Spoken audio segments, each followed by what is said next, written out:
അമ്മേ പരിശുദ്ധമ്മേ, അമ്മേ പരിശുദ്ധമേ, ദൈവമാതാവേ, കൃപാസനത്തിലൂടെ ഞങ്ങൾക്കും ഞങ്ങളുടെ ദേശത്തിനും അമ്മ മധ്യസ്ഥം തേടി തന്ന എല്ലാ അനുഗ്രഹങ്ങൾക്കും കൃപകൾക്കും ഞങ്ങളിപ്പോൾ ഹൃദയം നിറഞ്ഞ നന്ദി പറയുന്നു.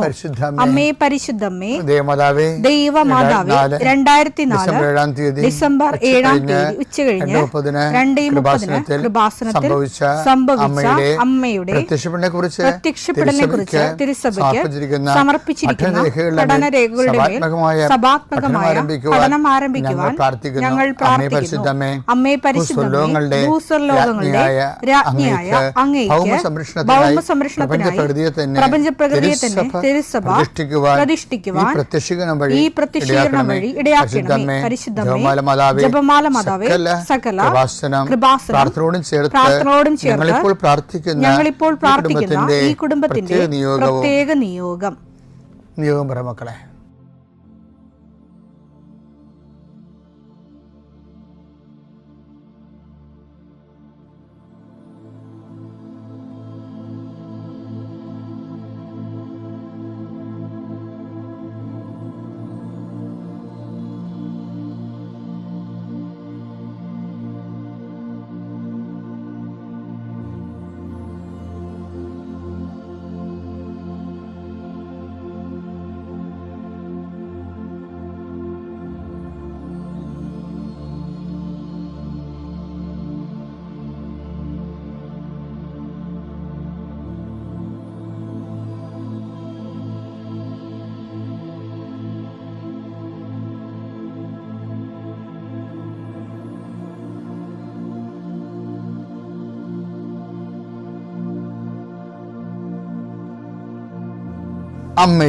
അമ്മയുടെ പ്രത്യക്ഷീകരണത്തിന്റെ ഈ അനുഗ്രഹവേളയിൽ ഞങ്ങൾക്ക് സാധിച്ചു തരുവാൻ കനിയണമേ. ആമേൻ. വിശ്വാസ പ്രമാണം. സർവശക്തനായ പിതാവും ആകാശത്തിന്റെയും ഭൂമിയുടെയും സൃഷ്ടാവുമായ ദൈവത്തിൽ ഞാൻ വിശ്വസിക്കുന്നു. അവിടുത്തെ ഏകപുത്രനും ഞങ്ങളുടെ കർത്താവുമായ ഈശോമിശിഹായിലും ഞാൻ വിശ്വസിക്കുന്നു.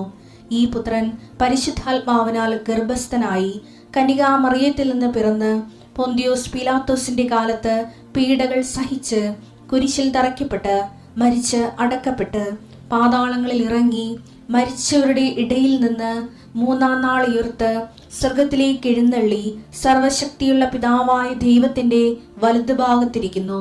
അവിടെ നിന്ന് ജീവിക്കുന്നവരെയും മരിച്ചവരെയും വിധിക്കുവാൻ വരുമെന്നും ഞാൻ വിശ്വസിക്കുന്നു. പരിശുദ്ധാത്മാവിലും ഞാൻ വിശ്വസിക്കുന്നു. വിശുദ്ധ കത്തോലിക്കാ സഭയിലും പുണ്യവാന്മാരുടെ ഐക്യത്തിലും പാപങ്ങളുടെ മോചനത്തിലും ശരീരത്തിന്റെ ഉയർപ്പിലും നിത്യമായ ജീവിതത്തിലും ഞാൻ വിശ്വസിക്കുന്നു. ആമേൻ.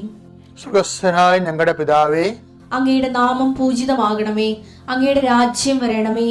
അങ്ങയുടെ തിരുമനസ് സ്വർഗത്തിലെ പോലെ ഭൂമിയിലും ആകണമേ. അന്നു വേണ്ടുന്ന ആഹാരം ഇന്ന് ഞങ്ങൾക്ക് തരണമേ. ഞങ്ങളോട് തെറ്റ് ചെയ്യുന്നവരോട് ഞങ്ങൾ ക്ഷമിക്കുന്നത് പോലെ ഞങ്ങളുടെ തെറ്റുകൾ ഞങ്ങളോടും ക്ഷമിക്കണമേ.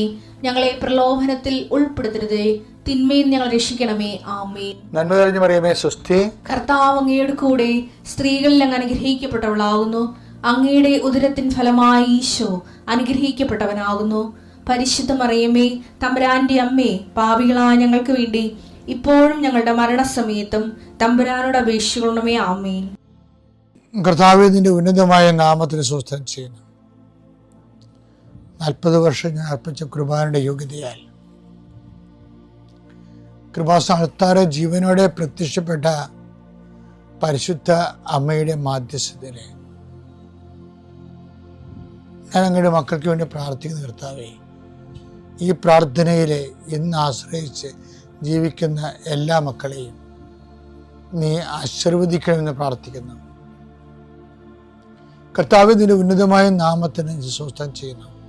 ഇന്ന് യാത്ര പോകുന്നവരെ, ഓഫീസിൽ പോകുന്നവരെ, വിദ്യാഭ്യാസ കാര്യങ്ങൾക്ക് വേണ്ടി പോകുന്നവരെ, പരീക്ഷയ്ക്ക് വേണ്ടി പോകുന്നവർ, സാമ്പത്തിക വിഷയങ്ങൾക്ക് വേണ്ടി പോകുന്നവർ, റിസൾട്ട് നോക്കാൻ പോകുന്നവർ, വൈവാഹിക വിഷയങ്ങൾക്ക് വേണ്ടി പോകുന്നവർ, കർത്താവെ ഇങ്ങനെ ഓരോരോ വിഷയങ്ങൾ സങ്കടത്തോടെ മനുഷ്യൻ ഉത്കണ്ഠയോടെ പോകുന്ന എല്ലാ വിഷയത്തിൻ്റെ മേലും കർത്താവിൻ്റെ പ്രത്യേക കാര്യം ഉണ്ടാകണമേ.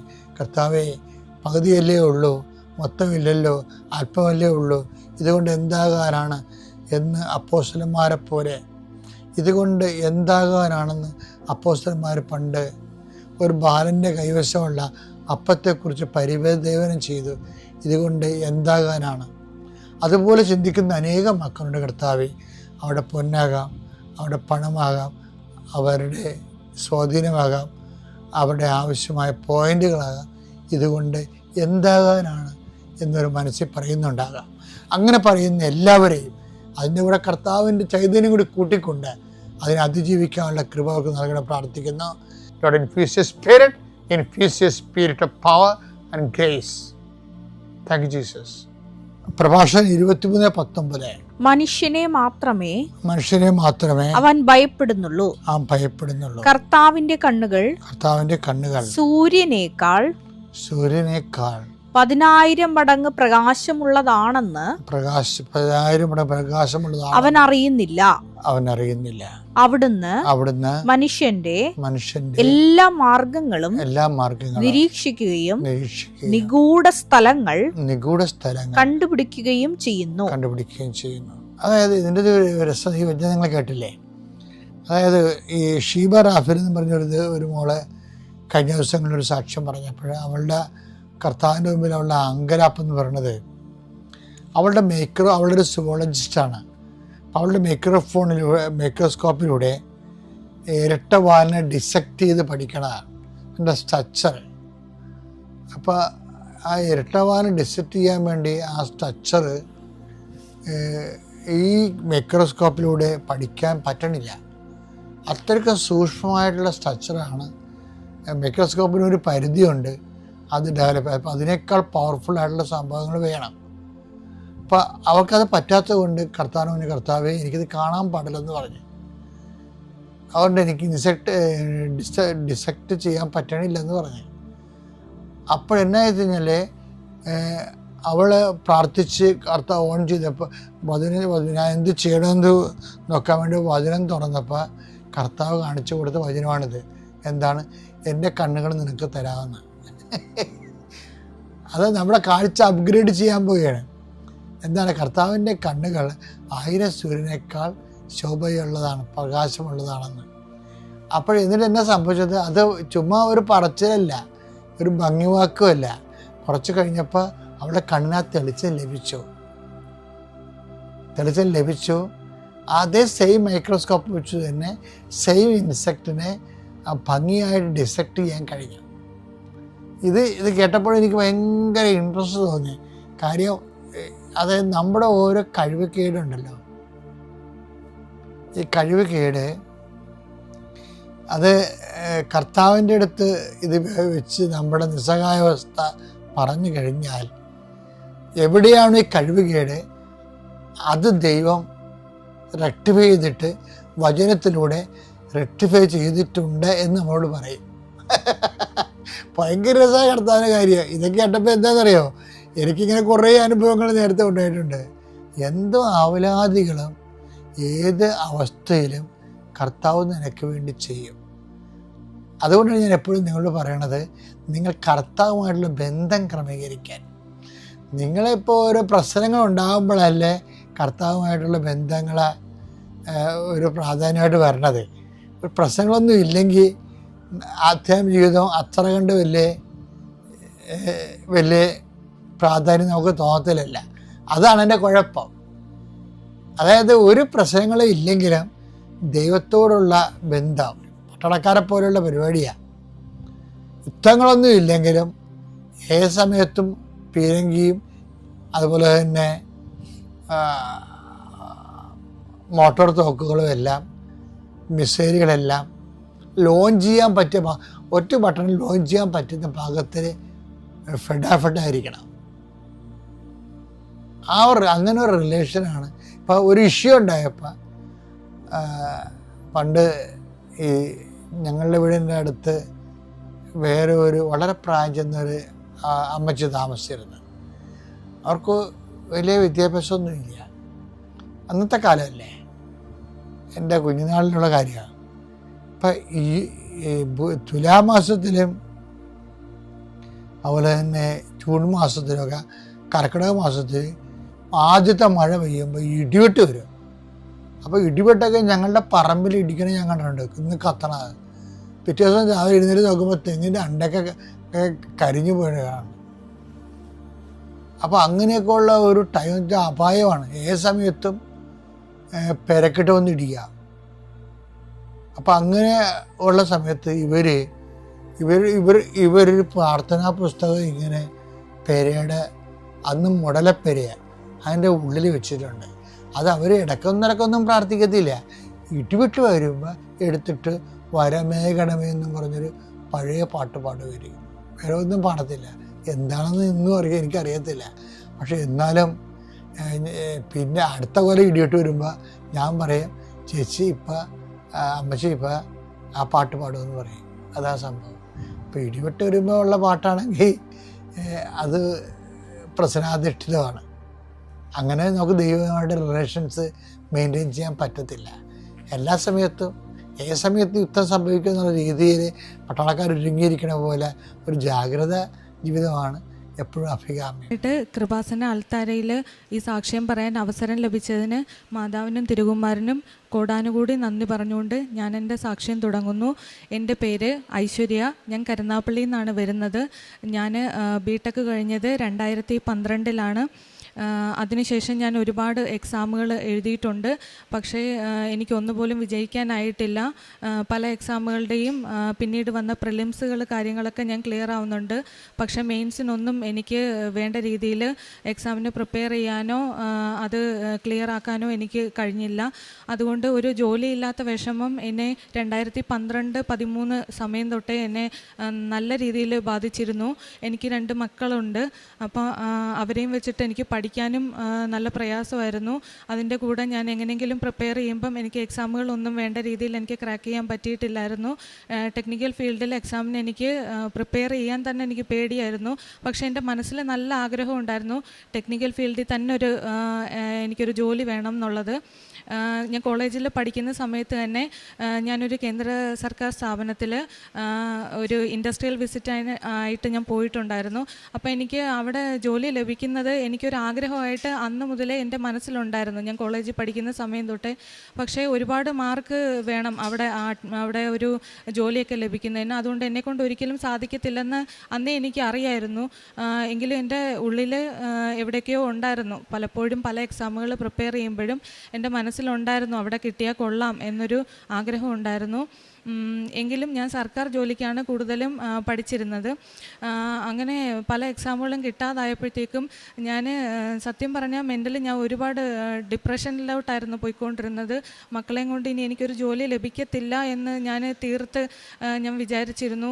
ഇനിയിപ്പോൾ എന്തെങ്കിലും വീട്ടിലിരുന്നൊക്കെയുള്ള ജോലികൾ എന്തെങ്കിലുമൊക്കെ ചെയ്യാം, ഫ്രീ ടൈം കിട്ടുമ്പോഴൊക്കെ ചെയ്യാം എന്നൊക്കെ ഞാൻ കരുതിയിരുന്നു. അപ്പോൾ ഹസ്ബൻഡ് ഓരോ തവണയും മറ്റ് ബിസിനസ്സിൽ എന്തെങ്കിലും ഏർപ്പെടാനായിട്ട് നിർബന്ധിച്ചിരുന്നു. കാരണം സാമ്പത്തിക പ്രതിസന്ധി ഞങ്ങളെ നല്ല രീതിയിൽ ബാധിച്ചിട്ടുണ്ടായിരുന്നു.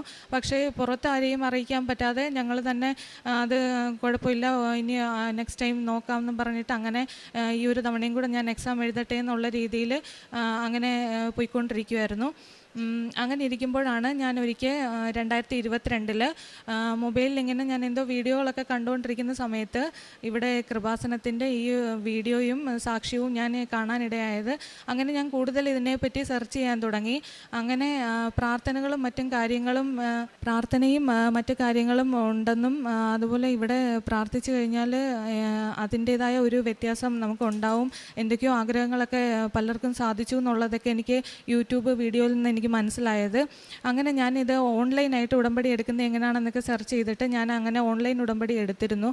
പക്ഷേ ഓൺലൈൻ ഉടമ്പടി എനിക്ക് വേണ്ട രീതിയിൽ അങ്ങോട്ട് പാലിക്കാനായിട്ട് എനിക്ക് കഴിഞ്ഞിട്ടില്ലായിരുന്നു. ഞാൻ ആ സമയത്ത് വയനാടായിരുന്നു ഹസ്ബൻഡിൻ്റെ കൂടെ താമസിച്ചിരുന്നത് ഫാമിലിയായിട്ട്. അപ്പോൾ അവധി സമയത്തൊക്കെ ആയിരുന്നു ഞങ്ങൾ നാട്ടിലേക്ക് വരുന്നത്. എനിക്ക് അവധി സമയത്ത് നാട്ടിലേക്ക് വരുമ്പോൾ പോലും എനിക്ക് ഭയങ്കര വിഷമമായിരുന്നു ആളുകളെയൊക്കെ ഫേസ് ചെയ്യാനായിട്ട്. കാരണം ഞാൻ ബിടെക് വരെ പഠിച്ചിട്ട് ഡിപ്ലോമ, ബിടെക്, പിന്നെ ബേസിക് ക്വാളിഫിക്കേഷൻ ടെക്നിക്കൽ സ്കൂളായിരുന്നു. ടെക്നിക്കൽ ഫീൽഡിൽ നിന്ന് ഇത്രത്തോളം എത്തിയിട്ടും ഒരു ജോലി ഇതുവരെ ആയിട്ടില്ലല്ലോ, PSC പ്രിപ്പയർ ചെയ്തു, അതിനും ഒന്നും ശരിയായിട്ടില്ലല്ലോ എന്നുള്ള എനിക്ക് കുറ്റബോധം നല്ല രീതിയിലുണ്ടായിരുന്നു. അങ്ങനെ എനിക്ക് ഭയങ്കര വിഷമമായിരുന്നു ആളുകളെ ഫേസ് ചെയ്യാൻ തന്നെ. അങ്ങനെ ഇരിക്കുമ്പോൾ 2022 ഇനിയിപ്പോൾ ഓൺലൈൻ ഉടമ്പടി എനിക്ക് എന്തായാലും അത് പാലിക്കാൻ കഴിഞ്ഞിട്ടില്ല. അപ്പോൾ അതുകൊണ്ട് ഇവിടെ നേരിട്ട് വന്ന് തന്നെ ഉടമ്പടി എടുക്കാമെന്ന് ഞാനങ്ങ് തീരുമാനിച്ചു. അങ്ങനെ ചെറിയ മോനെയും കൊണ്ട് ഇളയ ആളിനെയും കൊണ്ട് അന്ന് കൈക്കുഞ്ഞായിട്ടിരിക്കുന്ന സമയത്തായിരുന്നു 2022 ഡിസംബർ 29 ഞാൻ ആദ്യമായിട്ട് ഉടമ്പടി എടുക്കാനായിട്ട് ഇവിടെ വന്നിരുന്നു. ഇവിടെ 1-2 ചേച്ചിമാരൊക്കെ ആയിരുന്നു എൻ്റെ ബാഗും മറ്റ് സാധനങ്ങളും ഒക്കെ കുഞ്ഞുള്ളതുകൊണ്ട് എനിക്ക് പിടിച്ചിരുന്നത്. ഞാൻ അവിടെ മുകളിൽ ഫസ്റ്റ് ഫ്ലോറിൽ നിന്നിട്ട് ഭയങ്കര പാടുപെട്ട് ഞാൻ നിന്നിട്ടാണ് അവനെയും കൊണ്ട് ഞാൻ ആ കൗൺസിലിംഗ് ക്ലാസ്സൊക്കെ അറ്റൻഡ് ചെയ്തത്. അന്ന് തൊട്ടേ ഞാൻ ഉടമ്പടിയിലെടുത്തു. 2022 ഡിസംബർ 29 ഞാൻ ആദ്യമായിട്ട് ഉടമ്പടി എടുത്തു. അതിനുശേഷം എന്നെക്കൊണ്ട് പറ്റുന്ന രീതിയിലൊക്കെ ഞാൻ ഉടമ്പടിയിൽ തന്നെ നിൽക്കാനായിട്ടും നാട്ടിലേക്ക് വരുമ്പോൾ തന്നെ ഞാൻ പുതുക്കാനായിട്ടും വരുമ്പോഴെല്ലാം ഞാൻ നാട്ടിലേക്ക് വരുമ്പോഴെല്ലാം ഇവിടെ വന്നു പോകാനും ഉടമ്പടി പുതുക്കാനായിട്ടും ഞാൻ ശ്രമിച്ചിരുന്നു. പത്രങ്ങൾ ഞാൻ ഒരുപാട് സ്ഥലത്തായിട്ട് കൊണ്ടു കൊടുത്തു.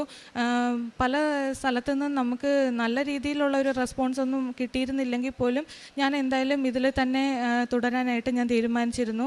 കാരണം എൻ്റെ ചെറുപ്പം മുതലേ എനിക്ക് മാതാവിനെയും തിരുവുമ്മാരനെയും ഒരുപാട് ഇഷ്ടമാണ്.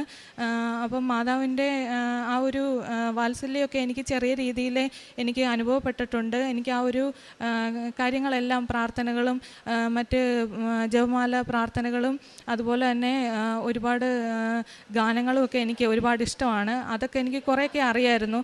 ബൈബിള് ഞാൻ റീഡ് ചെയ്യാൻ എനിക്ക് അറിയത്തില്ല, പക്ഷേ ഞാനിങ്ങനെ കേട്ടിട്ടൊക്കെ ഉണ്ട്. പലരും ഫ്രണ്ട്സൊക്കെ വായിക്കുന്നതൊക്കെ ഞാൻ ശ്രദ്ധിക്കുമായിരുന്നു. അങ്ങനെ ഞാൻ എന്തായാലും ഉടമ്പടിയിൽ അങ്ങനെ കഴിഞ്ഞു പോയ സമയത്ത് ഞാൻ ഈ കേന്ദ്ര സർക്കാർ സ്ഥാപനത്തിൽ ഞാൻ ഇൻഡസ്ട്രിയൽ വിസിറ്റ് ചെയ്ത് പണ്ട് ഞാൻ മനസ്സിൽ ഓർത്ത അതേ കേന്ദ്ര സർക്കാർ സ്ഥാപനത്തിലേക്ക് ഞാൻ ഒരു കോൺട്രാക്റ്റ് ബേസിസിൽ ഒരു എക്സാമിന് വേണ്ടി അപ്ലൈ ചെയ്തിരുന്നു. ബയോഡേറ്റ കൊടുത്തിട്ട് ഞാൻ അങ്ങനെ എക്സാം അപ്ലൈ ചെയ്തിരുന്നു. അതിൻ്റെ റിട്ടൺ എക്സാമിനും ഇൻ്റർവ്യൂവിനുമായിട്ട് കോൺട്രാക്റ്റ് ആണെങ്കിൽ പോലും അവർ റിട്ടണും ഇൻ്റർവ്യൂ നടത്തി തന്നെ എടുക്കത്തോളം എന്നാണ് അറിയാൻ കഴിഞ്ഞത്. അങ്ങനെ ഞാൻ വയനാട് നിൽക്കുന്ന സമയത്ത് എനിക്ക് മെയിൽ വഴി റിട്ടൺ എക്സാം ഉണ്ട്. അന്നേ ദിവസം തന്നെ ഇൻ്റർവ്യൂ ഉണ്ടെന്ന് എനിക്ക് മെയിൽ വഴി സാർ എന്നെ അറിയിച്ചു. അങ്ങനെ ഞാൻ ഒരുപാട് പേടിച്ചിട്ടാണ് ഞാൻ ആ റിട്ടൺ എക്സാം പോയത്. കാരണം നല്ല ടഫായിരുന്നു. കോൺട്രാക്റ്റ് ആണെങ്കിൽ പോലും ശരിക്കും ഒരു പെർമനൻറ്റ് ജോബിൻ്റെ അതേ ടഫോട് കൂടിയായിരുന്നു എനിക്ക് ആ എക്സാം. ഞാൻ ഉടമ്പടി വസ്തുക്കളായ ഉപ്പും തൈലവും അമ്മയുടെ കാശുരൂപവും ഞാൻ ചേർത്ത് പിടിച്ചുകൊണ്ട് ഒരുപാട് വിഷമിച്ച് ഞാൻ വയനാട് നിന്ന് വന്ന് തിരുവനന്തപുരത്ത് വന്നിട്ടാണ് ഞാൻ ആ എക്സാം അറ്റൻഡ് ചെയ്തത്. ഞാൻ ഒറ്റയ്ക്കാണ് ആ എക്സാമിന് വന്നത്. എക്സാമിന് വന്നപ്പോൾ എനിക്ക് ഒരുപാട് പ്രതിസന്ധികളുണ്ടായിരുന്നു. എനിക്ക് നല്ല രീതിയിൽ ജലദോഷവും പനിയും ശരീരവേദനയും അങ്ങനെയൊക്കെ ഒരുപാട് ബുദ്ധിമുട്ടുകൾ എന്നെ അലട്ടിയെങ്കിലും ഞാൻ മാതാവ് എനിക്ക് തരും, അല്ലെങ്കിൽ മാതാവ് ആഗ്രഹിക്കുന്നുണ്ടെങ്കിൽ എനിക്ക് അങ്ങനെ ഒരു ജോലി എനിക്ക് ലഭിക്കുമായിരിക്കും എന്ന പ്രതീക്ഷയിൽ തന്നെ ഞാൻ എക്സാം വന്ന് അറ്റൻഡ് ചെയ്തു. എക്സാം കഴിഞ്ഞ് നല്ല ടഫായതുകൊണ്ട് ദൈവമേ ഞാൻ ഇപ്പം തന്നെ തിരിച്ചു കൊണ്ടി വരുമോ എന്നൊരു പേടി എൻ്റെ ഉള്ളിലുണ്ടായിരുന്നു. പക്ഷേ 1.5 മണിക്കൂറിന് ശേഷം തന്നെ ആ 10 പേര് എക്സാം, ഞാൻ ഉൾപ്പെടെ 10 പേര് എക്സാം എഴുതിയതിൽ 5 പേരെ സാറ് വിളിച്ചു. അതിൽ ആദ്യത്തെ കോൾ എനിക്കായിരുന്നു. നിങ്ങൾ റിട്ടേൺ എക്സാം ക്ലിയർ ആയി, ഇനി ഇൻ്റർവ്യൂവിന് പ്രിപ്പയർ ചെയ്തു, 1 മണിക്കൂറിനകം ഇൻ്റർവ്യൂ ഉണ്ടെന്ന് പറഞ്ഞു. എനിക്ക് എന്താ ചെയ്യേണ്ടത്, ഇൻ്റർവ്യൂവിന് എങ്ങനെ പ്രിപ്പയർ ചെയ്യേണ്ടതെന്ന് എനിക്ക് അറിയില്ലായിരുന്നു. കാരണം ഞാൻ അത്രയും പാടായിട്ട് ഒരു എക്സാമും ഇതുവരെ എഴുതിയിട്ടില്ല, പ്രത്യേകിച്ച് ടെക്നിക്കൽ ഫീൽഡ്. ഞാൻ 2012 കോഴ്സ് കഴിഞ്ഞിട്ട് ഈ 12 വർഷത്തിന് ശേഷമാണ് ഞാൻ ഈ ഒരു ടെക്നിക്കൽ ഫീൽഡിലേക്ക് എക്സാമിന് പ്രിപ്പയർ ചെയ്യുന്നത്. വേണ്ട രീതിയിലുള്ള പ്രിപ്പറേഷനൊന്നും പറ്റുന്നില്ലെങ്കിലും ഞാൻ മാതാവിനെ ചേർത്ത് പിടിച്ചുകൊണ്ട് ഇൻ്റർവ്യൂ എന്തായാലും അറ്റൻഡ് ചെയ്യാമെന്നുള്ള ധാരണയിലെത്തി. അങ്ങനെ ഞാൻ ഇൻ്റർവ്യൂ കഴിഞ്ഞു. ഞങ്ങൾ 10 പേരിൽ 5 പേര്, ഞാൻ ഉൾപ്പെടെ 5 പേര് ഷോർട്ട് ലിസ്റ്റായി. അതിൽ അന്നേ ദിവസം തന്നെ ഞങ്ങൾ ഈ 5 പേര് ഷോർട്ട് ലിസ്റ്റിൽ ഒരാളെ അന്ന് തന്നെ എടുത്തിരുന്നു. എങ്കിലും ആ ഒരാളെ എടുത്തതിൽ ഞാനില്ല എന്നുള്ളതാണെങ്കിൽ പോലും എനിക്ക് അങ്ങനെ ഒരു സങ്കടമൊന്നും ഫീൽ ചെയ്തില്ല. കാരണം മാതാവിൻ്റെ അടുത്ത് ഞാൻ പ്രാർത്ഥിക്കുന്നുണ്ട്, മാതാവിന് ഇഷ്ടമാണെങ്കിൽ എനിക്ക് തീർച്ചയായിട്ടും ആ ഒരു ജോലി എനിക്ക് ലഭിക്കുമെന്നുള്ള, എന്നെങ്കിലായാലും എനിക്കത് ലഭിക്കും എന്നുള്ള ഒരു വിശ്വാസം എനിക്കുണ്ടായിരുന്നു. പക്ഷെ അങ്ങനെ മാസങ്ങളൊക്കെ കടന്നുപോയി. പക്ഷേ ജോലിയുടെ കാര്യങ്ങളിലൊന്നും പ്രത്യേകിച്ച് ഒരു നീക്കുപോക്കൊന്നും ആയില്ല. അവിടെ പ്രത്യേകിച്ച് വേക്കൻസി ഒന്നും പുതിയതായിട്ട് റിപ്പോർട്ട് ചെയ്തിട്ടില്ല. വേക്കൻസിന് 5 വേക്കൻസിയിൽ 4 വേക്കൻസി ഉണ്ടെങ്കിലേ എനിക്കും കൂടെ ഒക്കെ കിട്ടത്തുള്ളൂ. അപ്പം ലിസ്റ്റിൽ എത്രാമതാണെന്നും എനിക്കൊരു ഐഡിയ ഇല്ലായിരുന്നു. അപ്പം അങ്ങനെ ഇരുന്ന് മാസങ്ങൾ കടന്നുപോയി. പിന്നീട് ഞാനൊരു പ്രൈവറ്റ് സ്ഥാപനത്തിൽ തന്നെ ടെക്നിക്കൽ ഫീൽഡിലേക്ക് വീണ്ടും ഞാൻ അപ്ലൈ ചെയ്യാനായിട്ട് ഞാൻ ബയോഡേറ്റ കൊടുത്തിരുന്നു. അങ്ങനെ ഈ ഒക്ടോബറിൽ സ്ഥാപനത്തിലേക്ക്, ഒരു പ്രൈവറ്റ് സ്ഥാപനത്തിൽ നിന്ന് എന്നെ ഇൻ്റർവ്യൂവിന് വിളിച്ചിരുന്നു. തൊട്ട് തലേ ദിവസമായിരുന്നു വിളിച്ചിരുന്നത്. അന്ന് ഞാൻ വയനാട് തന്നെയായിരുന്നു. ഞാൻ എക്സാം എങ്ങനെ അറ്റൻഡ് ചെയ്യും ഒന്നും എനിക്കറിയത്തില്ല. ഞാൻ രണ്ടും കൽപ്പിച്ച് മാതാവിനെയും വിളിച്ചിട്ട് ഞാൻ അന്ന് രാത്രി തന്നെ ബസ്സിൽ കയറിയിട്ട് ഞാനിവിടെ 10 മണിക്ക് ഇൻ്റർവ്യൂവിന് അറ്റൻഡ് ചെയ്തു. ഇൻ്റർവ്യൂ മാത്രമായിരുന്നു ഉണ്ടായിരുന്നത്. ആ ഇൻ്റർവ്യൂ ക്ലിയറായിട്ട് ഞാൻ ഒക്ടോബർ 13 പ്രൈവറ്റ് സ്ഥാപനത്തിലേക്ക് ടെക്നിക്കൽ ഫീൽഡിൽ പ്രൊഡക്ഷൻ അസിസ്റ്റൻ്റായിട്ട് നല്ലൊരു ജോലി തന്ന് എനിക്ക് മാതാവ് എന്നെ അനുഗ്രഹിച്ചു.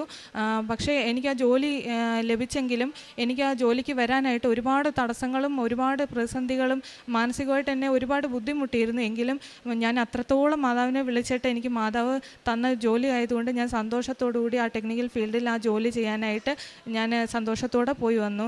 ഞാൻ 2 വീലറിലും ട്രെയിനിലും ബസ്സിലുമായിട്ടാണ് ഞാൻ ആ ജോലിക്ക് എത്തിയിരുന്നതും തിരിച്ചു പോയിരുന്നതും.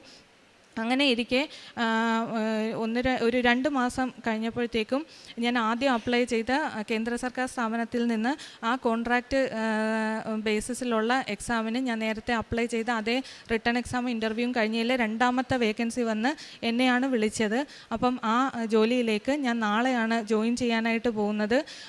ഈ 12 വർഷത്തിന് ശേഷം ഈ ഒരു ടെക്നിക്കൽ ഫീൽഡിൽ എൻ്റെ മെറിറ്റ് കൊണ്ട് ഒരിക്കലും എനിക്ക് ആ ജോലി ലഭിക്കുന്നതല്ലായിരുന്നു. ഞാൻ മാതാവിനെ ചേർത്ത് പിടിച്ച് തൈലവും അതുപോലെ തന്നെ ഉടമ്പടി ഉപ്പിൻ്റെയും അമ്മയുടെ കാശുരൂപത്തിൻ്റെയും ബലത്തിൽ ഞാൻ നാളത്തെ ആ ഒരു ജോലിക്ക് ഞാൻ ജോയിൻ ചെയ്യുകയാണ്. അതിനു മുമ്പായിട്ട് മാതാവിൻ്റെ അടുത്തും തിരുകുമാരൻ്റെ അടുത്തും നന്ദി പറയാനും ഈ സാക്ഷ്യം പറയാനുമായിട്ടാണ് ഞാനിവിടെ വന്നത്. അതുപോലെ തന്നെ ഞാൻ പ്രേക്ഷിത പ്രവർത്തനമായിട്ടും കാരുണ്യ പ്രവൃത്തികളായിട്ടും ഞാൻ എന്നെക്കൊണ്ടാവുന്ന വിധം ഞാൻ വഴിയിലൊക്കെ ഇരിക്കുന്നവർക്ക് ഞാൻ ഫുഡ് കൊടുക്കാറുണ്ട്. എന്നെക്കൊണ്ട് പറ്റുന്ന വിധം ഞാൻ ഫുഡ് കൊടുക്കാറുണ്ട്. അനാഥാലയത്തിൽ ഫുഡ് കൊടുത്തിട്ടുണ്ട്. അതുപോലെ വൃദ്ധസദനത്തിൽ ഞാൻ വേലകൾ ചെയ്തിട്ടുണ്ട്.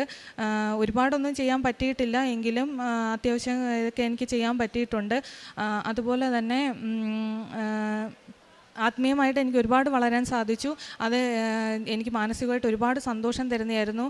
ബൈബിൾ റീഡിങ് എനിക്ക് നേരത്തെ അറിയില്ലായിരുന്നു, അതെനിക്ക് സാധിച്ചു. എനിക്കൊരു ബൈബിള് എനിക്ക് അങ്ങനെ കിട്ടിയായിരുന്നു വായിക്കാനായിട്ട്. അതുപോലെ വചനങ്ങൾ ചൊല്ലി പ്രാർത്ഥിക്കാൻ പല വചനങ്ങളും എനിക്കറിയായിരുന്നു. ഞാൻ എപ്പോഴും ചൊല്ലി പ്രാർത്ഥിക്കുന്നതും പിന്നെ ആയിട്ടുള്ള വചനം ഉണ്ടായിരുന്നു. ഞാൻ നിനക്ക് മുൻപേ പോയി മലകൾ നിരപ്പാക്കുക എന്നുള്ള വചനം ഞാൻ എപ്പോഴും ചൊല്ലുമായിരുന്നു.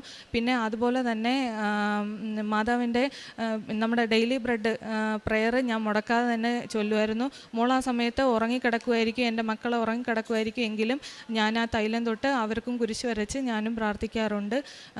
ഈ ഒരു സാക്ഷ്യം എനിക്കിവിടെ പറയാൻ ലഭിച്ചതിന് കോടാനുകൂടി നന്ദി പറഞ്ഞുകൊണ്ട് അവസാനിപ്പിക്കും. പരിശുദ്ധ അമ്മ ജീവനോട് പ്രത്യക്ഷപ്പെട്ട ഈ പരിശുദ്ധമായ അൾത്താരയിൽ നിന്ന് സാക്ഷ്യം പറയാൻ എന്നെ കുടുംബത്തെ ഉയർത്തിയതിന് പരിശുദ്ധ അമ്മയ്ക്കും തിരുക്കുമാരനും കോടാനുകോടി നന്ദി അർപ്പിക്കുന്നു. എൻ്റെ പേര് രാജി തോമസ്, ഇതെൻ്റെ ഭർത്താവ് സൈമൺ, ഇതെൻ്റെ മകൾ എലി. ഞങ്ങൾ വയനാട് കാപ്പൻകുല്ലിയിലാണ് വീട്. ഞങ്ങളിപ്പം വരുന്നത് കാനഡയിൽ നിന്നാണ്. 3 വർഷമായി കാനഡയിലായിട്ട്. ആദ്യമായി ഞങ്ങൾ 2020 കാനഡ PR വേണ്ടി അപ്ലൈ ചെയ്ത് കോവിഡ് സംഭവിച്ചത് കൊണ്ട് 1.5 വർഷത്തെ ഡിലേ ആയി ആപ്ലിക്കേഷൻ പ്രോസസ്സ് ചെയ്യാനും എന്തെങ്കിലും ഒരു അപ്ഡേറ്റ് കിട്ടാനും വേണ്ടി. അപ്പോൾ ഇതിനെക്കുറിച്ച് വളരെ വിഷമിച്ച് ഞാൻ സങ്കടപ്പെട്ട് പ്രയാസപ്പെട്ട് ദുഃഖപ്പെട്ട് ഇരിക്കുന്ന സമയത്ത് കൃപാസനത്തിലെ അഖണ്ഡ ജപമാല കാണുവാനിടയാവുകയും അത് കണ്ട് വളരെയധികം സമാധാനവും സന്തോഷവും എന്തെന്നില്ലാത്തൊരു സമാധാനം എൻ്റെ ഉള്ളിൽ നിറയുകയും എനിക്ക് കൃപാസനം എന്താണെന്ന് അറിയണമെന്നും ഉടനെ തന്നെ ഇവിടെ എത്തണമെന്നും എനിക്ക് തീവ്രമായി തോന്നുകയും ഞാൻ അതിന് പ്രകാരം ഇവിടെ കാര്യങ്ങളെല്ലാം സെർച്ച് ചെയ്തു. ഓൺലൈനിൽ ഉടമ്പടി എടുക്കാൻ വേണ്ടിയിട്ടുള്ള കാര്യങ്ങളെല്ലാം മനസ്സിലാക്കി. നവംബർ 2021 ഞാൻ ഓൺലൈനിൽ ഉടമ്പടി എടുക്കുകയും ചെയ്തു. അതിന് ഫലമായി പരിശുദ്ധ അമ്മയുടെ പ്രത്യേകമായ മാധ്യസ്ഥത്താൽ ഞങ്ങൾക്ക് റീമെഡിക്കൽ റിക്വസ്റ്റ് വരികയും പാസ്പോർട്ട് PPR എന്ന് പറയുന്ന confirmation letter four PR COPR എല്ലാം ഞങ്ങൾക്ക് ജാനുവരി 2022 വരികയും അമ്മയുടെ പ്രത്യേക മാധ്യസ്ഥത്താൽ ഞങ്ങളുടെ കുടുംബത്തെ അമ്മയുടെ സാക്ഷിയാക്കി ഉയർത്തുകയും ചെയ്തു. അതിന് അമ്മയ്ക്കും തിരുക്കുമാരനും കോടാനുകോടി നന്ദി അർപ്പിക്കുന്നു. പിന്നീട് ഞാൻ മാർച്ച് 26, 2022 ഇവിടെ വന്ന് തീർത്ഥാടന ഉടമ്പടി എടുത്തു. അതിൽ പ്രധാനമായും വെച്ചിരുന്ന ഒരു നിയോഗം, ഞങ്ങൾക്ക് അവിടെ ചെന്ന് ആർക്കെങ്കിലും ഒരാൾക്ക് സർവൈവൽ ജോബ് ചെയ്യേണ്ട അവസ്ഥ വരാതെ സെയിം ഫീൽഡിൽ നല്ലൊരു കമ്പനിയിൽ ജോലി, ഞങ്ങൾ IT ഫീൽഡാണ്, നല്ലൊരു കമ്പനിയിൽ ജോലി ഹസ്ബൻഡിന് ലഭിക്കണമെന്ന് നിയോഗം വെച്ച് പ്രാർത്ഥിച്ചതിൻ്റെ ഫലമായി ഞങ്ങൾ നാട്ടിലായിരിക്കുമ്പോൾ തന്നെ ഒരു റെഫറൽ വഴിയായി ഒരു മാനേജർ ഹസ്ബൻഡിനെ വിളിക്കുകയും ഒരു ഓപ്പണിങ്ങിന് ചാൻസ് ഉണ്ടെന്ന് പറയുകയും ചെയ്തു. അതിന് പ്രകാരം ഇവിടെ ലാൻഡ് ചെയ്തതിന് ശേഷം ഇങ്ങോട്ട് തന്നെ ഒരു ഓപ്പർച്യൂണിറ്റി വരികയും കോൺട്രാക്ട് ബേസിസിൽ ഒരു വർഷത്തേക്ക് കോൺട്രാക്റ്റ് എന്നുള്ള രീതിയിൽ ഒരു ജോബ് ഹസ്ബൻഡ് സൈമണിന് കിട്ടുകയും ചെയ്തു. ആ ഇൻ്റർവ്യൂ പോയ സമയത്തെല്ലാം ഉടമ്പടി തൈലം, ഉടമ്പടി ഉപ്പും നേർച്ച വസ്തുക്കളെല്ലാം ഉപയോഗിച്ച് പ്രത്യേകമായി അമ്മയ്ക്ക് സമർപ്പിച്ച് പ്രാർത്ഥിച്ചാണ് ഞങ്ങളിതെല്ലാം ചെയ്തത്. അതിന് ഫലമായി വളരെ ഈസി ആയിട്ടുള്ളൊരു ഇൻ്റർവ്യൂ ആയി. വളരെ വലിയൊരു MNC ആണ്, പക്ഷെ വളരെ ഈസി ആയിട്ടുള്ളൊരു ഇൻ്റർവ്യൂ ആയിരുന്നു ഹസ്ബൻഡിനുണ്ടായിരുന്നത്. ആ ഇൻ്റർവ്യൂവിൽ എങ്ങനെയാണ് മനസ്സിലേക്ക് ആൻസേഴ്സ് വന്നത് എന്ന് ഹസ്ബൻഡിന് പോലും അറിയാത്ത രീതിയിൽ അമ്മ ഗൈഡ് ചെയ്ത് ഇൻ്റർവ്യൂ പാസ്സാവുകയും വളരെ നിസ്സാരമായ ഒരു പുഷ്പം പറിക്കുന്നത് പോലെ വളരെ നിസ്സാരമായി ഞങ്ങൾക്ക് അത്രയും വലിയൊരു കമ്പനിയിൽ ഞങ്ങൾ പ്രതീക്ഷിക്കുന്നതിനേക്കാളും നല്ലൊരു സാലറിയിൽ ജോബ് കിട്ടി.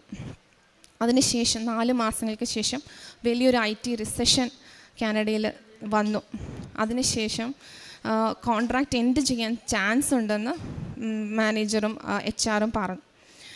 ആ സമയത്ത് വളരെ അത്ഭുതകരമായി അതേസമയം 3 പെർമനൻ്റ് എംപ്ലോയീസ് ആ കമ്പനിയിൽ നിന്ന് റിസൈൻ ചെയ്യുകയും ആ ടീമിൽ നിന്ന് മാറിപ്പോവുകയും ചെയ്തതിൻ്റെ ഫലമായി ഹസ്ബൻഡിന് അവിടെ ഒരു പെർമനൻറ്റ് പൊസിഷൻ അമ്മ മാതാവ് തിരുക്കുമാരൻ വഴിയായി ഓപ്പൺ ആക്കി തരികയും അങ്ങനെ കോൺട്രാക്ട് പൊസിഷൻ എന്നുള്ളത് ഉയർത്തി പെർമനൻറ്റ് പൊസിഷനിലേക്ക് സൈമണ് മാറ്റം കിട്ടുകയും ചെയ്തു. അതിന് കോടാനുകോടി എത്ര നന്ദി പറഞ്ഞാലും അമ്മ മാതാവിനും തിരുക്കുമാരനും എത്ര നന്ദി പറഞ്ഞാലും മതിയാവുകയില്ല. കാരണം ഐസയ്യ 30:21 പ്രകാരം നീ ഇടത്തോട്ടോ വലത്തോട്ടോ തിരിയുമ്പോൾ പിന്നിൽ നിന്നൊരു സ്വരം ശ്രവിക്കും, ഇതാണ് വഴി, ഇതിലേ പോവുക എന്ന് പറഞ്ഞ് ഗൈഡ് ചെയ്ത് അമ്മ മാതാവ് ഞങ്ങളെ പൊതിഞ്ഞ് സംരക്ഷിച്ചു ഈ കാലം അത്രയും. മൂന്നാമതായി ഞങ്ങൾ ആദ്യമായി കാനഡയിലേക്ക് പോകുന്ന സമയത്ത് ഞങ്ങൾക്ക് കണക്ഷൻ ഫ്ലൈറ്റ് ഫ്രം ഡൽഹി മിസ്സായി. അപ്പോൾ വളരെയധികം കോവിഡ് കാലത്തിന് ശേഷം വളരെയധികം എയർപോർട്ടെല്ലാം ഫുള്ളി പാക്ഡ് ആയിരുന്നു. ഒരു സീറ്റ് പോലും ക്യാൻസൽ ആവാൻ ഇല്ലാത്ത അവസ്ഥയിൽ പെട്ടെന്ന് എല്ലാ ലഗേജും കൊച്ചിനെയൊക്കെ ആയിട്ട് വളരെ കഷ്ടപ്പെട്ടു പോകും എന്നുള്ള അവസ്ഥയിലെത്തി. ഞാൻ ഉടനെ പ്രത്യക്ഷീകരണ പ്രാർത്ഥന ചൊല്ലി.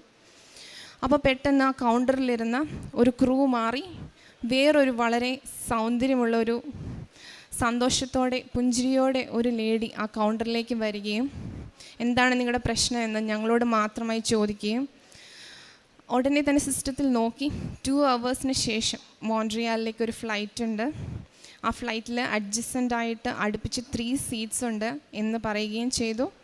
അത് ഓക്കെ ആണോ എന്ന് ചോദിച്ചു. അപ്പം ഞങ്ങൾക്കും ആർക്കും വിശ്വസിക്കാൻ പറ്റാത്ത രീതിയിൽ വളരെ അത്ഭുതകരമായി ഞങ്ങളെ വളരെ പ്രയാസം ആകാവുന്ന സാഹചര്യത്തിൽ നിന്ന് അമ്മ മാതാവ് ഞങ്ങളെ കരം പിടിച്ച് ഞങ്ങളെ അമ്മയുടെ നീലക്കാപ്പിൽ പൊതിഞ്ഞ് കാത്ത് സംരക്ഷിച്ചു.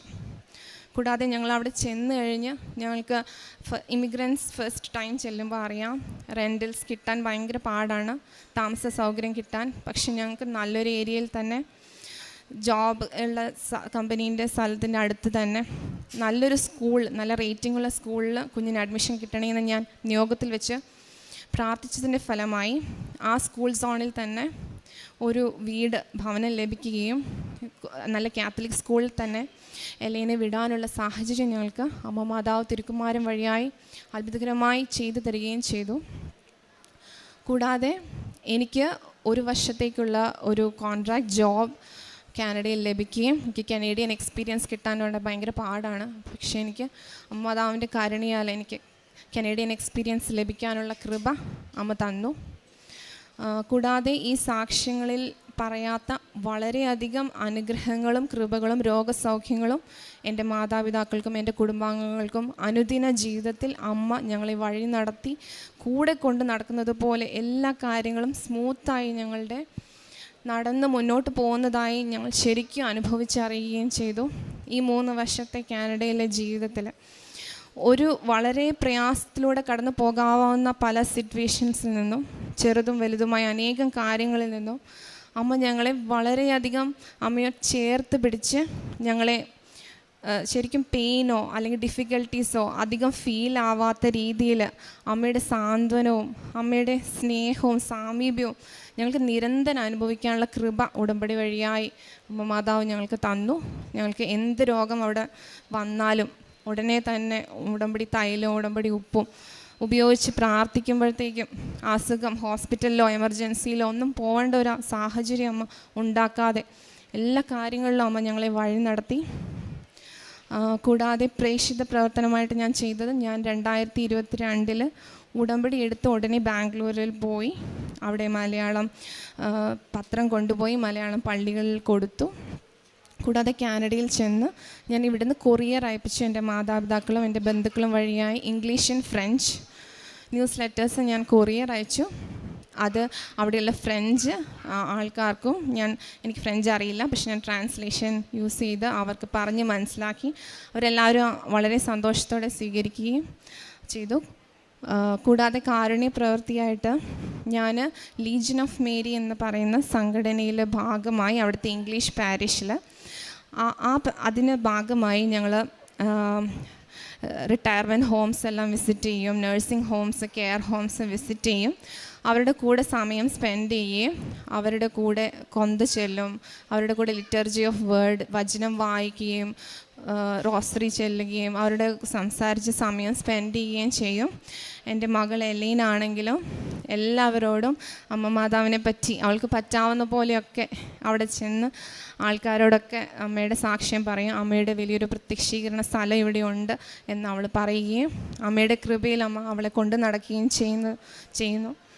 ആത്മീയമായിട്ടും ഞങ്ങൾക്ക് വളരെയധികം ദൈവത്തോട് അടുക്കുവാനും ആവശ്യമില്ലാത്ത സിനിമകൾ കാണാതെ വേറെ കാര്യങ്ങൾക്കൊന്നും സമയം വേസ്റ്റായിട്ട് സ്പെൻഡ് ചെയ്യാതെ ആത്മീയ വിശുദ്ധീകരണ നടപടികളിലൂടെ കൂടുതൽ പ്രാർത്ഥിക്കുവാനും ദൈവത്തെപ്പറ്റി കൂടുതൽ സംസാരിക്കുവാനും ഉള്ള ഒരു ആത്മീയ വിശുദ്ധീകരണവും വിശുദ്ധിയിൽ ജീവിക്കാനുള്ള ഒരു ശക്തിയും അമ്മയുടെ മാധ്യസ്ഥത്താൽ ഈ ഉടമ്പടി വഴിയായി എനിക്കും എൻ്റെ കുടുംബത്തിനും ലഭിച്ചു. അമ്മയ്ക്കും തിരുക്കുമാരനും അമ്മയുടെ പ്രത്യക്ഷീകരണത്തിന് സാക്ഷിയാക്കി ഞങ്ങളെ ഉയർത്തതിന് കോടാനുകോടി നന്ദി. അൾത്താരയിൽ നിന്നുകൊണ്ട് സാക്ഷ്യം പറയാൻ അനുഗ്രഹിച്ച ദൈവത്തിൻ്റെ മഹത്വം. എൻ്റെ പേര് എലിസബത്ത് സാബിയോ. ഞാൻ മൂവാറ്റുപുഴയിൽ നിന്നാണ് വരുന്നത്. എൻ്റെ മകൾക്ക് വേണ്ടി ഉടമ്പടി എടുത്ത് പ്രാർത്ഥിച്ചതിൻ്റെ ഫലം സഫലമായത് സാക്ഷ്യപ്പെടുത്താനാണ് ഞാൻ വന്നത്. ഇതെൻ്റെ മകളാണ് സിയ സാവിയോ. മോള് 3.5 വർഷമായി ജർമ്മനിക്ക് പോകാൻ വേണ്ടി ശ്രമിച്ചുകൊണ്ടിരിക്കുകയായിരുന്നു. അവൾ പഠിച്ച് ഒരു 2 വർഷം ആയപ്പം മുതൽ എല്ലാവരും ചോദിച്ചു തുടങ്ങി, മോൾ പോകാറായില്ലേ. ആ ചോദ്യം കേട്ട് മടുത്തത് കൊണ്ട് വീട്ടിൽ നിന്ന് പുറത്തേക്ക് ഇറങ്ങാത്ത അവസ്ഥ വരെയായി. അങ്ങനെ ഇരിക്കെ ഞങ്ങളൊരു ഏജൻറ്റിൻ്റെ കയ്യിൽ 1 ലക്ഷം രൂപ ഉൾപ്പെടെ ഡോക്യുമെൻറ്റ്സ് എല്ലാം കൊടുത്ത് ഏൽപ്പിച്ച് ഞങ്ങൾ വെയിറ്റ് ചെയ്ത് നിന്നു.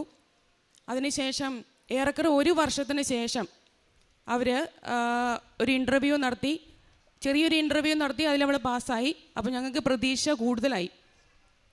പിന്നീട് അതിനെക്കുറിച്ച് ഒരു അറിയിപ്പുമില്ല. അതങ്ങനെ സ്റ്റക്കായി അവിടെ നിൽക്കുകയാണ്. ഞങ്ങളെല്ലാവരും ഒത്തിരി വിഷമിച്ചു. കാരണം ആൾക്കാരെല്ലാം പുറത്തുനിന്ന് ചോദ്യം തുടങ്ങി, ഈ കുഞ്ഞിനെ ഇവിടെ പഠിപ്പിച്ചുകൂടായിരുന്നോ, ഇപ്പോൾ പഠിച്ച് പാസ്സാവില്ലായിരുന്നോ, അങ്ങനത്തെ ചോദ്യങ്ങളെല്ലാം നേരിട്ട് ഞങ്ങൾ ഉത്തരം പറഞ്ഞ് മടുത്ത അവസ്ഥയിലായി. അപ്പോൾ എൻ്റെ ബ്രദറിൻ്റെ വൈഫ് എന്നോട് പറഞ്ഞു, ചേച്ചി ഉടമ്പടി എടുത്ത് പ്രാർത്ഥിച്ച് നിങ്ങൾ 2 പേരും പ്രാർത്ഥിച്ചാൽ നിങ്ങൾക്ക് തീർച്ചയായും ഇതിനൊരു ഉത്തരം കിട്ടും. അങ്ങനെ ഞങ്ങൾ ആ ഒരു വാക്കിൽ അങ്ങ് വിശ്വസിച്ച് ഇവിടെ വന്ന് ഉടമ്പടി എടുത്ത് ഏതാനും ദിവസങ്ങൾക്ക് ശേഷം ഈ കൊടുത്ത ഏജൻറ്റ് ഞങ്ങളെ വിളിച്ച് പറഞ്ഞു, ഇനി എന്നെക്കൊണ്ട് നോക്കിയാൽ നടക്കൂല, നിങ്ങളുടെ പൈസ ഞാൻ തിരിച്ചിടുക എന്ന് പറഞ്ഞു. അപ്പോൾ ഞങ്ങൾക്ക് പ്രത്യേകിച്ചൊന്നും തോന്നിയില്ല. എനിക്കെൻ്റെ മനസ്സിൽ തോന്നി, എൻ്റെ പ്രാർത്ഥനയല്ല, ദൈവത്തിൻ്റെ പദ്ധതി എന്തോ നടപ്പാകാൻ പോകുന്നു എന്ന് ഞാൻ അങ്ങ് വിശ്വസിച്ചു. അങ്ങനെ ഇരിക്കെ കുറച്ച് ദിവസം കൂടെ കഴിഞ്ഞപ്പോൾ മോളുടെ ഒരു കൂട്ടുകാരി ജർമ്മനിയിലുണ്ട്, പ്രിയ വിളിച്ചിട്ട് പറഞ്ഞു, അമ്മ ഒന്നുകൊണ്ടും വിഷമിക്കേണ്ട, സിയ കുഞ്ഞിന് വേണ്ട എല്ലാ കാര്യവും ഞാനിവിടെ ചെയ്യുന്നുണ്ട്, നമുക്ക് വെയിറ്റ് ചെയ്യാം, അമ്മ നന്നായിട്ട് പ്രാർത്ഥിച്ചോളാൻ പറഞ്ഞു. അങ്ങനെ ഞങ്ങൾ ഉടമ്പടി എടുത്ത് പ്രാർത്ഥനയോടുകൂടി വെയിറ്റ് ചെയ്ത് നിന്നു. അങ്ങനെ ഇരിക്കെ ഇവൾക്ക് അവിടെ അപേക്ഷ വെച്ചു. കോൺട്രാക്റ്റ് അവർ തരാമെന്ന് പറഞ്ഞു. എന്നിട്ട് അത് അവർ പോസ്റ്റിലിട്ടതിന് ശേഷം ഞങ്ങളിവിടെ വെയിറ്റ് ചെയ്യുകയാണ്. അപ്പോൾ ഇത് പോസ്റ്റിൽ വരുമെന്നുള്ള വിശ്വാസത്താൽ വിസയ്ക്ക് ഡേറ്റ് എടുത്തു നവംബർ 24 നവംബർ 24 രാവിലെ മെയിൽ വരെ ഞങ്ങൾ വെയിറ്റ് ചെയ്തു. 2:30 വിസയ്ക്ക് നമുക്ക് സമയം തന്നേക്കുന്നത്. പക്ഷേ അന്നും വന്നില്ല. അപ്പോൾ എൻ്റെ ഹസ്ബൻഡ് എന്നോട് ചോദിച്ചു, ഇന്ന് പോകണം, നമുക്ക് ഡേറ്റ് അങ്ങ് നീട്ടിയെടുത്താൽ മതിയോ എന്ന് ചോദിച്ചു. ഞാൻ പറഞ്ഞു വേണ്ട, നമുക്ക് നോക്കാം, അവിടെ ചെന്ന് നോക്കിയിട്ട് അവർ പറയുന്നത് പോലെ ചെയ്യാം. അപ്പം മോളുടെ കയ്യിൽ ഞാൻ നെറ്റിയിൽ തൈലും കുരിശ് വരച്ചു. അവൾ കൊണ്ടുപോകുന്ന ഫയലിൽ ഞാൻ തൈലും പുരട്ടി. കാശ് രൂപം ഞാൻ അവളുടെ പേഴ്സിലിട്ട് കൊടുത്തു. അപ്പോൾ അവൾ എന്നോട് പറഞ്ഞു, കാശ് രൂപം വല്ലയിടത്തും പോവുമോ, കാണാതെ പോയെങ്കിലോ? ഞാൻ പറഞ്ഞു ഇല്ല, എങ്ങും പോവില്ല, അത് അതിനകത്ത് കടന്നോട്ടെ. ഞാൻ ഇവൾക്ക് എന്താവശ്യം വന്നാലും ഉപവാസം എടുത്ത് പ്രാർത്ഥിക്കുമായിരുന്നു. അന്ന് ഞാൻ ഉപവാസം എടുത്ത് പ്രാർത്ഥിക്കുകയാണ്.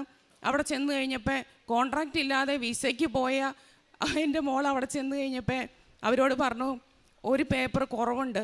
അപ്പോൾ അവർ ചോദിച്ചു ഏത് പേപ്പറാണ് കുറവുള്ളത്? അവൾ പറഞ്ഞു കോൺട്രാക്റ്റ് ഇല്ലാതെയാണോ വിസയ്ക്ക് വന്നതെന്ന് ചോദിച്ചു അവരോട്. അപ്പോൾ അവൾ പറഞ്ഞു അവർ പോസ്റ്റിൽ അയച്ചിട്ടുണ്ടെന്നാണ് പറഞ്ഞേ, അവർ കിട്ടുമ്പോൾ ഞാൻ അതുമായിട്ട് വരാമെന്ന് പറഞ്ഞു. അപ്പോൾ അവർ പറഞ്ഞു അത് പറ്റില്ല, കോൺട്രാക്റ്റ് ഇല്ലാതെ ഒരു കാരണവശാലും വിസയ്ക്ക് അപ്ലൈ ചെയ്യാൻ പറ്റില്ല എന്ന് പറഞ്ഞു. അപ്പോൾ തന്നെ തൊട്ടടുത്ത വാചകം അവർ പറഞ്ഞു അവരോട് മെയിലിട്ട് തരാമോ എന്ന് ചോദിക്കുക, അങ്ങനെയാണെങ്കിൽ ഞങ്ങൾ തന്നെ ഇവിടുന്ന് പ്രിൻ്റ് എടുത്ത് അതിനകത്ത് അറ്റാച്ച് ചെയ്ത് വിസയ്ക്ക് വയ്ക്കാം, അല്ലാതെ പറ്റില്ല എന്ന് പറഞ്ഞു. മോൾ അവിടെ മെയിലിട്ടു, അവർക്ക് വേണ്ടി മെയിലിട്ട് ചോദിച്ചപ്പോൾ അവർക്ക് റിപ്ലൈ ഒന്നും കിട്ടുന്നില്ല. പിന്നെ ഈ ഇവരുടെ കൂട്ടുകാരി പ്രിയേനെ തന്നെ, ആ കുട്ടി ക്ലാസ്സിലായിരുന്നു, ആ ക്ലാസ്സിൽ നിന്ന് ആ കുട്ടി പുറത്തിറങ്ങി വന്ന് ഇവരെ വിളിച്ച് മെയിലിട്ട് കൊടുത്ത് അതിൻ്റെ പ്രിൻ്റ് എടുത്ത് ആ കൂടെ അറ്റാച്ച് ചെയ്ത് വിസയ്ക്ക് വെച്ചു. 20 വർക്കിംഗ് ഡേയ്സാണ് അവർ പറഞ്ഞത് പാസ്പോർട്ട് തിരിച്ചു വരാനായിട്ട്. അപ്പോൾ ഉടമ്പടി പുതുക്കാറായിരുന്നു അപ്പോഴേക്കും. അപ്പോൾ മോളെന്നോട് പറഞ്ഞു ഞാൻ ഉടമ്പടി പുതുക്കാൻ പോകും, എൻ്റെ ഒരു കൂട്ടുകാരി പോകുന്നുണ്ട്, ഞാൻ ഉടമ്പടി പുതുക്കാൻ പോവുകയാണെന്ന് പറഞ്ഞു. അപ്പോൾ നവംബർ 24 വിസയ്ക്ക് വെച്ചു. ഡിസംബർ 15 മോള് ഉടമ്പടി പുതുക്കാൻ വന്നു. ഞാൻ പറഞ്ഞു നിൻ്റെ വിസ വരും, അന്നേരം ഞാൻ സാക്ഷ്യം പറയുകയും ഉടമ്പടി പുതുക്കുകയും ചെയ്യുന്നേ ഉള്ളൂ, അതുവരെ ഞാനിവിടെ വെയിറ്റ് ചെയ്യാമെന്ന് പറഞ്ഞു. അപ്പോൾ ഇവൾ വന്ന് 15 ഉടമ്പടി പുതുക്കി 1:30 ആയപ്പം ഇവൾ പുറത്തേക്ക് ഇറങ്ങി ഫോൺ ഓണാക്കിയപ്പം ആദ്യത്തെ ബെല്ല് വന്നു, പാസ്പോർട്ട് വന്നിട്ടുണ്ട് എന്നും പറഞ്ഞ് വന്ന് ഇവള് വേഗം അവിടെ ചെന്ന് കൂട്ടുകാരിയും കൂടെ പോയി ചെന്ന് നോക്കിയപ്പോൾ വിസ അടിച്ചിരിക്കുന്നു. കാരണം എന്താണെന്ന് വെച്ച് കഴിഞ്ഞാൽ റിജക്ഷൻ ആകാൻ ഒരുപാട് സാധ്യതയുള്ള ഒരു വിസയായിരുന്നു. കാരണം മെയിലിൽ ജർമ്മൻ ഭാഷയിൽ വന്ന ഫോം ഫില്ല് ചെയ്യണമെങ്കിൽ നമുക്ക് ആരുടെങ്കിലുമൊക്കെ ചോദിച്ച് ചെയ്യണമായിരുന്നു.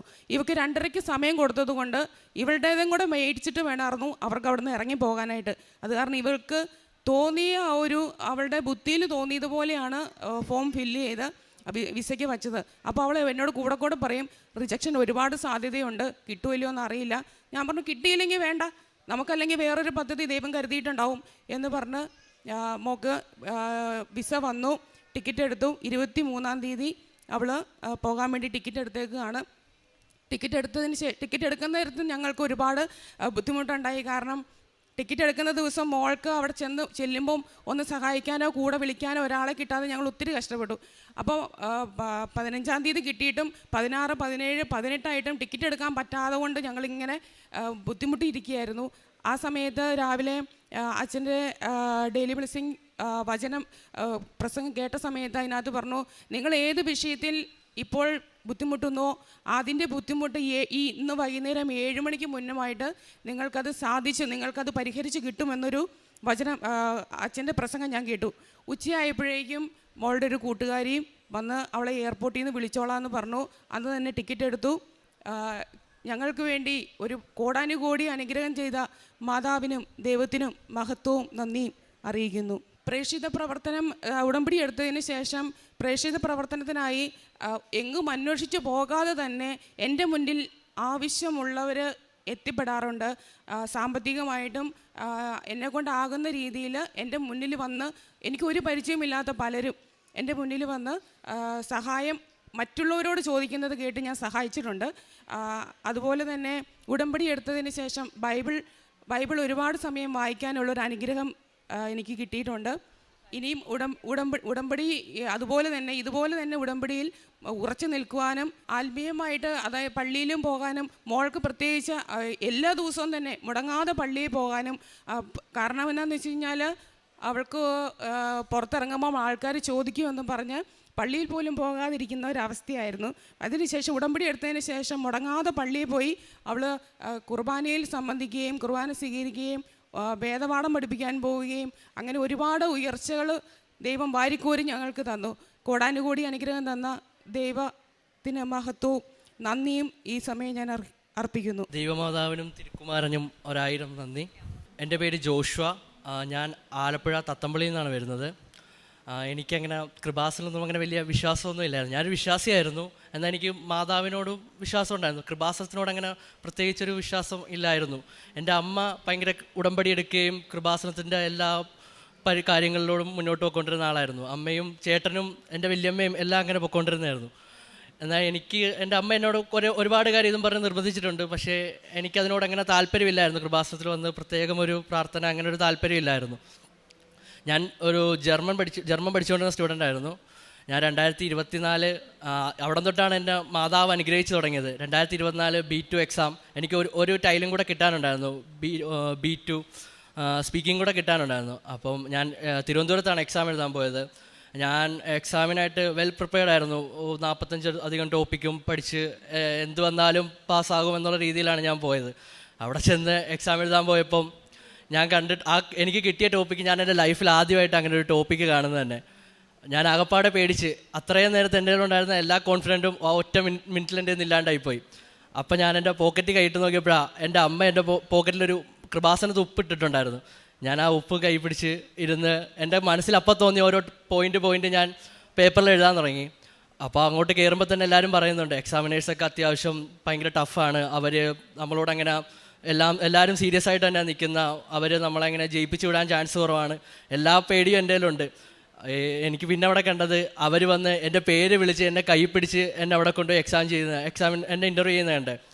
ഞാൻ എന്താ പറഞ്ഞതെന്നൊന്നും എനിക്ക് ഓർമ്മയില്ല. അവിടെ ഞാൻ എൻ്റെ മനസ്സിൽ വന്നതെല്ലാം അവിടെ പറഞ്ഞു കഴിഞ്ഞപ്പോൾ ഞാൻ എക്സാം എഴുതി പുറത്തിറങ്ങി കഴിഞ്ഞോടെ ഞാൻ അമ്മേനെ വിളിച്ചിട്ട് പറഞ്ഞു, അമ്മ എക്സാം ഞാൻ എന്തായാലും പാസ്സാകുമെന്ന് പറഞ്ഞു. പക്ഷേ അത് കഴിഞ്ഞ് അപ്പോഴും ഞാൻ ആ ഒരു 2-3 ദിവസം എനിക്ക് കൃപാസനം അങ്ങനെയൊക്കെ ഉള്ളായിരുന്നു. അത് കഴിഞ്ഞപ്പോൾ പിന്നെ ഒരു ഏജൻസി എന്നെ കോൺടാക്ട് ചെയ്തു, നിനക്ക് അപ്പം പിന്നെ 2 മാസം കഴിഞ്ഞപ്പോൾ 1.5 മാസം കഴിഞ്ഞപ്പോൾ എൻ്റെ റിസൾട്ട് വന്നു, ഞാൻ പാസ്സായി. അപ്പം പിന്നെ ആ വർഷം തന്നെ സെപ്റ്റംബർ ഇൻടേക്ക് ജർമ്മനിക്ക് പോകാൻ വേണ്ടി ഒരു ഏജൻസി എന്നെ കോൺടാക്ട് ചെയ്തു. അപ്പോൾ ഞാൻ അവർ ത്രൂ എല്ലാം എൻ്റെ ഡോക്യുമെൻറ്റ്സ് എല്ലാം അവർക്ക് സബ്മിറ്റ് ചെയ്തു. അവർ ത്രൂ ഞാൻ പോകാൻ വേണ്ടി നോക്കി. പക്ഷേ ആ 2 മാസം ഉള്ളതുകൊണ്ട് എനിക്ക് പോകാൻ സാധിച്ചില്ല. അത് കഴിഞ്ഞപ്പോൾ അവർ തന്നെ എന്നോട് പറഞ്ഞു, എന്നാൽ മാർച്ച് ഇൻടേക്കിൽ കൊണ്ടുപോകാമെന്ന് പറഞ്ഞു. അപ്പോൾ വഴി ഞാൻ പോകാൻ തീരുമാനിച്ചു. അപ്പോൾ എന്നോട് അമ്മ പറഞ്ഞു, എന്തായാലും നീ പോകുക, നീ ഉടമ്പടി എടുക്കാൻ എന്നോട് പറഞ്ഞു. അപ്പോൾ ഞാൻ ജനുവരി 2-ാം തീയതി 2025 ഈ വർഷം ജനുവരി 2-ാം തീയതി ഞാൻ ഇവിടെ വന്ന് ഉടമ്പടി എടുത്തിട്ട് ആദ്യത്തെ ആ ജനുവരി മാസം എല്ലാം ഞാൻ അടിപൊളിയായിട്ട് പറയുന്ന കാര്യങ്ങളെല്ലാം ചെയ്ത് സഹായങ്ങളും ചെയ്ത് പോകുമായിരുന്നു. എനിക്ക് അവിടെ നിന്ന് ഇൻ്റർവ്യൂ വന്നു. ഞാൻ ആ ഇൻ്റർവ്യൂ പാസ്സായി. അത് കഴിഞ്ഞപ്പം എൻ്റെ മനസ്സിലൊരു തോന്നലാണ്, ഇവർ വഴി പോകണ്ട എന്നൊരു തോന്നൽ ഇങ്ങനെ വന്നുകൊണ്ടിരുന്നു. അതുവരെ ഞാൻ കണ്ടുപിടിച്ച ഒരു ഏജൻസി, ഞാൻ തന്നെ പോയൊരു ഏജൻസി, എല്ലാം ഞാൻ തന്നെ കണ്ടുപിടിച്ചതാണ്. പക്ഷേ എനിക്ക് അവർ വഴി പോകണ്ടെന്നൊരു തോന്നല പെട്ടെന്നൊരു മൊമെൻറ്റിൽ എൻ്റെ മൈൻഡിൽ വന്നു. ഞാൻ അവർ വഴി പോകണ്ടെന്ന് തീരുമാനിച്ചു. ഞാൻ എൻ്റെ വീട്ടിലും പറഞ്ഞു. വീട്ടുകാരൊക്കെ ആദ്യം എതിർപ്പായിരുന്നു, എന്താ ഇങ്ങനെയെന്ന് ചോദിച്ചു. ഞാൻ പിന്നെ എൻ്റെ മനസ്സിലിങ്ങനെ തോന്നൽ വന്നു. എൻ്റെ മൈൻഡിൽ എന്താ തോന്നുന്നത് ഞാൻ ചെയ്യാൻ തീരുമാനിച്ചു. ഞാൻ പോകണ്ടെന്ന് പറഞ്ഞു. പിന്നെ ഒരു 2 ആഴ്ച കഴിഞ്ഞപ്പോൾ ഞാൻ അറിയുന്നത് ആ ഏജൻസി വഴി കയറിപ്പോയ 2 പിള്ളേരെ ജർമ്മനിയിൽ നിന്ന് ഡീപ്പോർട്ടാക്കി വിട്ടെന്ന് അറിഞ്ഞത്. കയറിപ്പോകാഞ്ഞതിൽ 1000 നന്ദി ഞാൻ അമ്മമാതാവിനോട് പറയുകയാണ്. അത് കഴിഞ്ഞപ്പം എനിക്ക് പിന്നെ ഉള്ളത് സെപ്റ്റംബർ ഇൻടേക്ക് ഓപ്ഷനാണ്. സെപ്റ്റംബർ ഇൻടേക്ക് ഓപ്ഷനാണ്. അപ്പം എനിക്ക് എന്താ പറയുക, കുറേയൊക്കെ ആയി കഴിയുമ്പോൾ എൻ്റെ ഈ ഉടമ്പടിയോടുള്ള ഇതെല്ലാം പോയി തുടങ്ങി. അപ്പോൾ പിന്നെ ഞാൻ സെപ്റ്റംബർ ഇൻടേക്ക് ഞാൻ പഠിച്ച ഇൻസ്റ്റിറ്റ്യൂട്ടിലൊരു മാമിന് പരിചയമുള്ള ഒരാൾ വഴി പോകാൻ തീരുമാനിച്ചു. അവരും എല്ലാം നടത്തി അവസാനമായപ്പോൾ അവർ പറഞ്ഞു പോകാൻ പറ്റുന്നില്ല, വിസ കിട്ടുന്നതിൽ ഡിലേ ആണെന്ന് പറഞ്ഞു. അത് കഴിഞ്ഞപ്പോൾ എൻ്റെ എല്ലാം തീർന്നു. എൻ്റെ വിശ്വാസമല്ല, എൻ്റെ പ്രതീക്ഷ എല്ലാം തീർന്നു. അതുവരെ ഞാൻ അമ്മയോട് കൃപാസനത്തിൽ പോകാം, അല്ലാതെ ഇങ്ങനെ ഉടമ്പടി എടുത്ത് ഞാൻ വല്ലപ്പോഴും അമ്മ നിർബന്ധിച്ചാൽ മാത്രം കൃപാസനത്തിൽ വന്നുകൊണ്ടിരുന്നത്. ഞാൻ അമ്മയോട് പറഞ്ഞു, അമ്മ നമുക്കൊന്ന് കൃപാസനത്തിൽ പോകണം, എനിക്ക് പറ്റുന്നില്ല എന്ന് പറഞ്ഞു. അപ്പോൾ അമ്മ പറഞ്ഞു, അമ്മ എന്നെയും വിളിച്ചുകൊണ്ട് വന്നു. ഞാനും അമ്മയും കൂടെ ഇവിടെ 1-2 മണിക്കൂർ ഇവിടെ നിന്ന് കരഞ്ഞ് ഞാൻ വീട്ടിലോട്ട് പോകുമായിരുന്നു. അത് കഴിഞ്ഞപ്പം അമ്മ പറഞ്ഞു, ഞങ്ങൾ വേറൊരു ഏജൻസി കൊടുത്തിട്ടുണ്ട്, ഞാൻ വേറൊരു ഏജൻസി കൊടുത്തു. അപ്പം അവർ വലിയ പ്രതീക്ഷയൊന്നും തരുന്നില്ല. അവർ ഇപ്പം ഡിലേ ആയി, ഇനി പോകാൻ പറ്റത്തില്ല. പിന്നെ ഞാൻ എക്സാം പാസ്സായിട്ട് 1 വർഷത്തോളം ആകാറായി.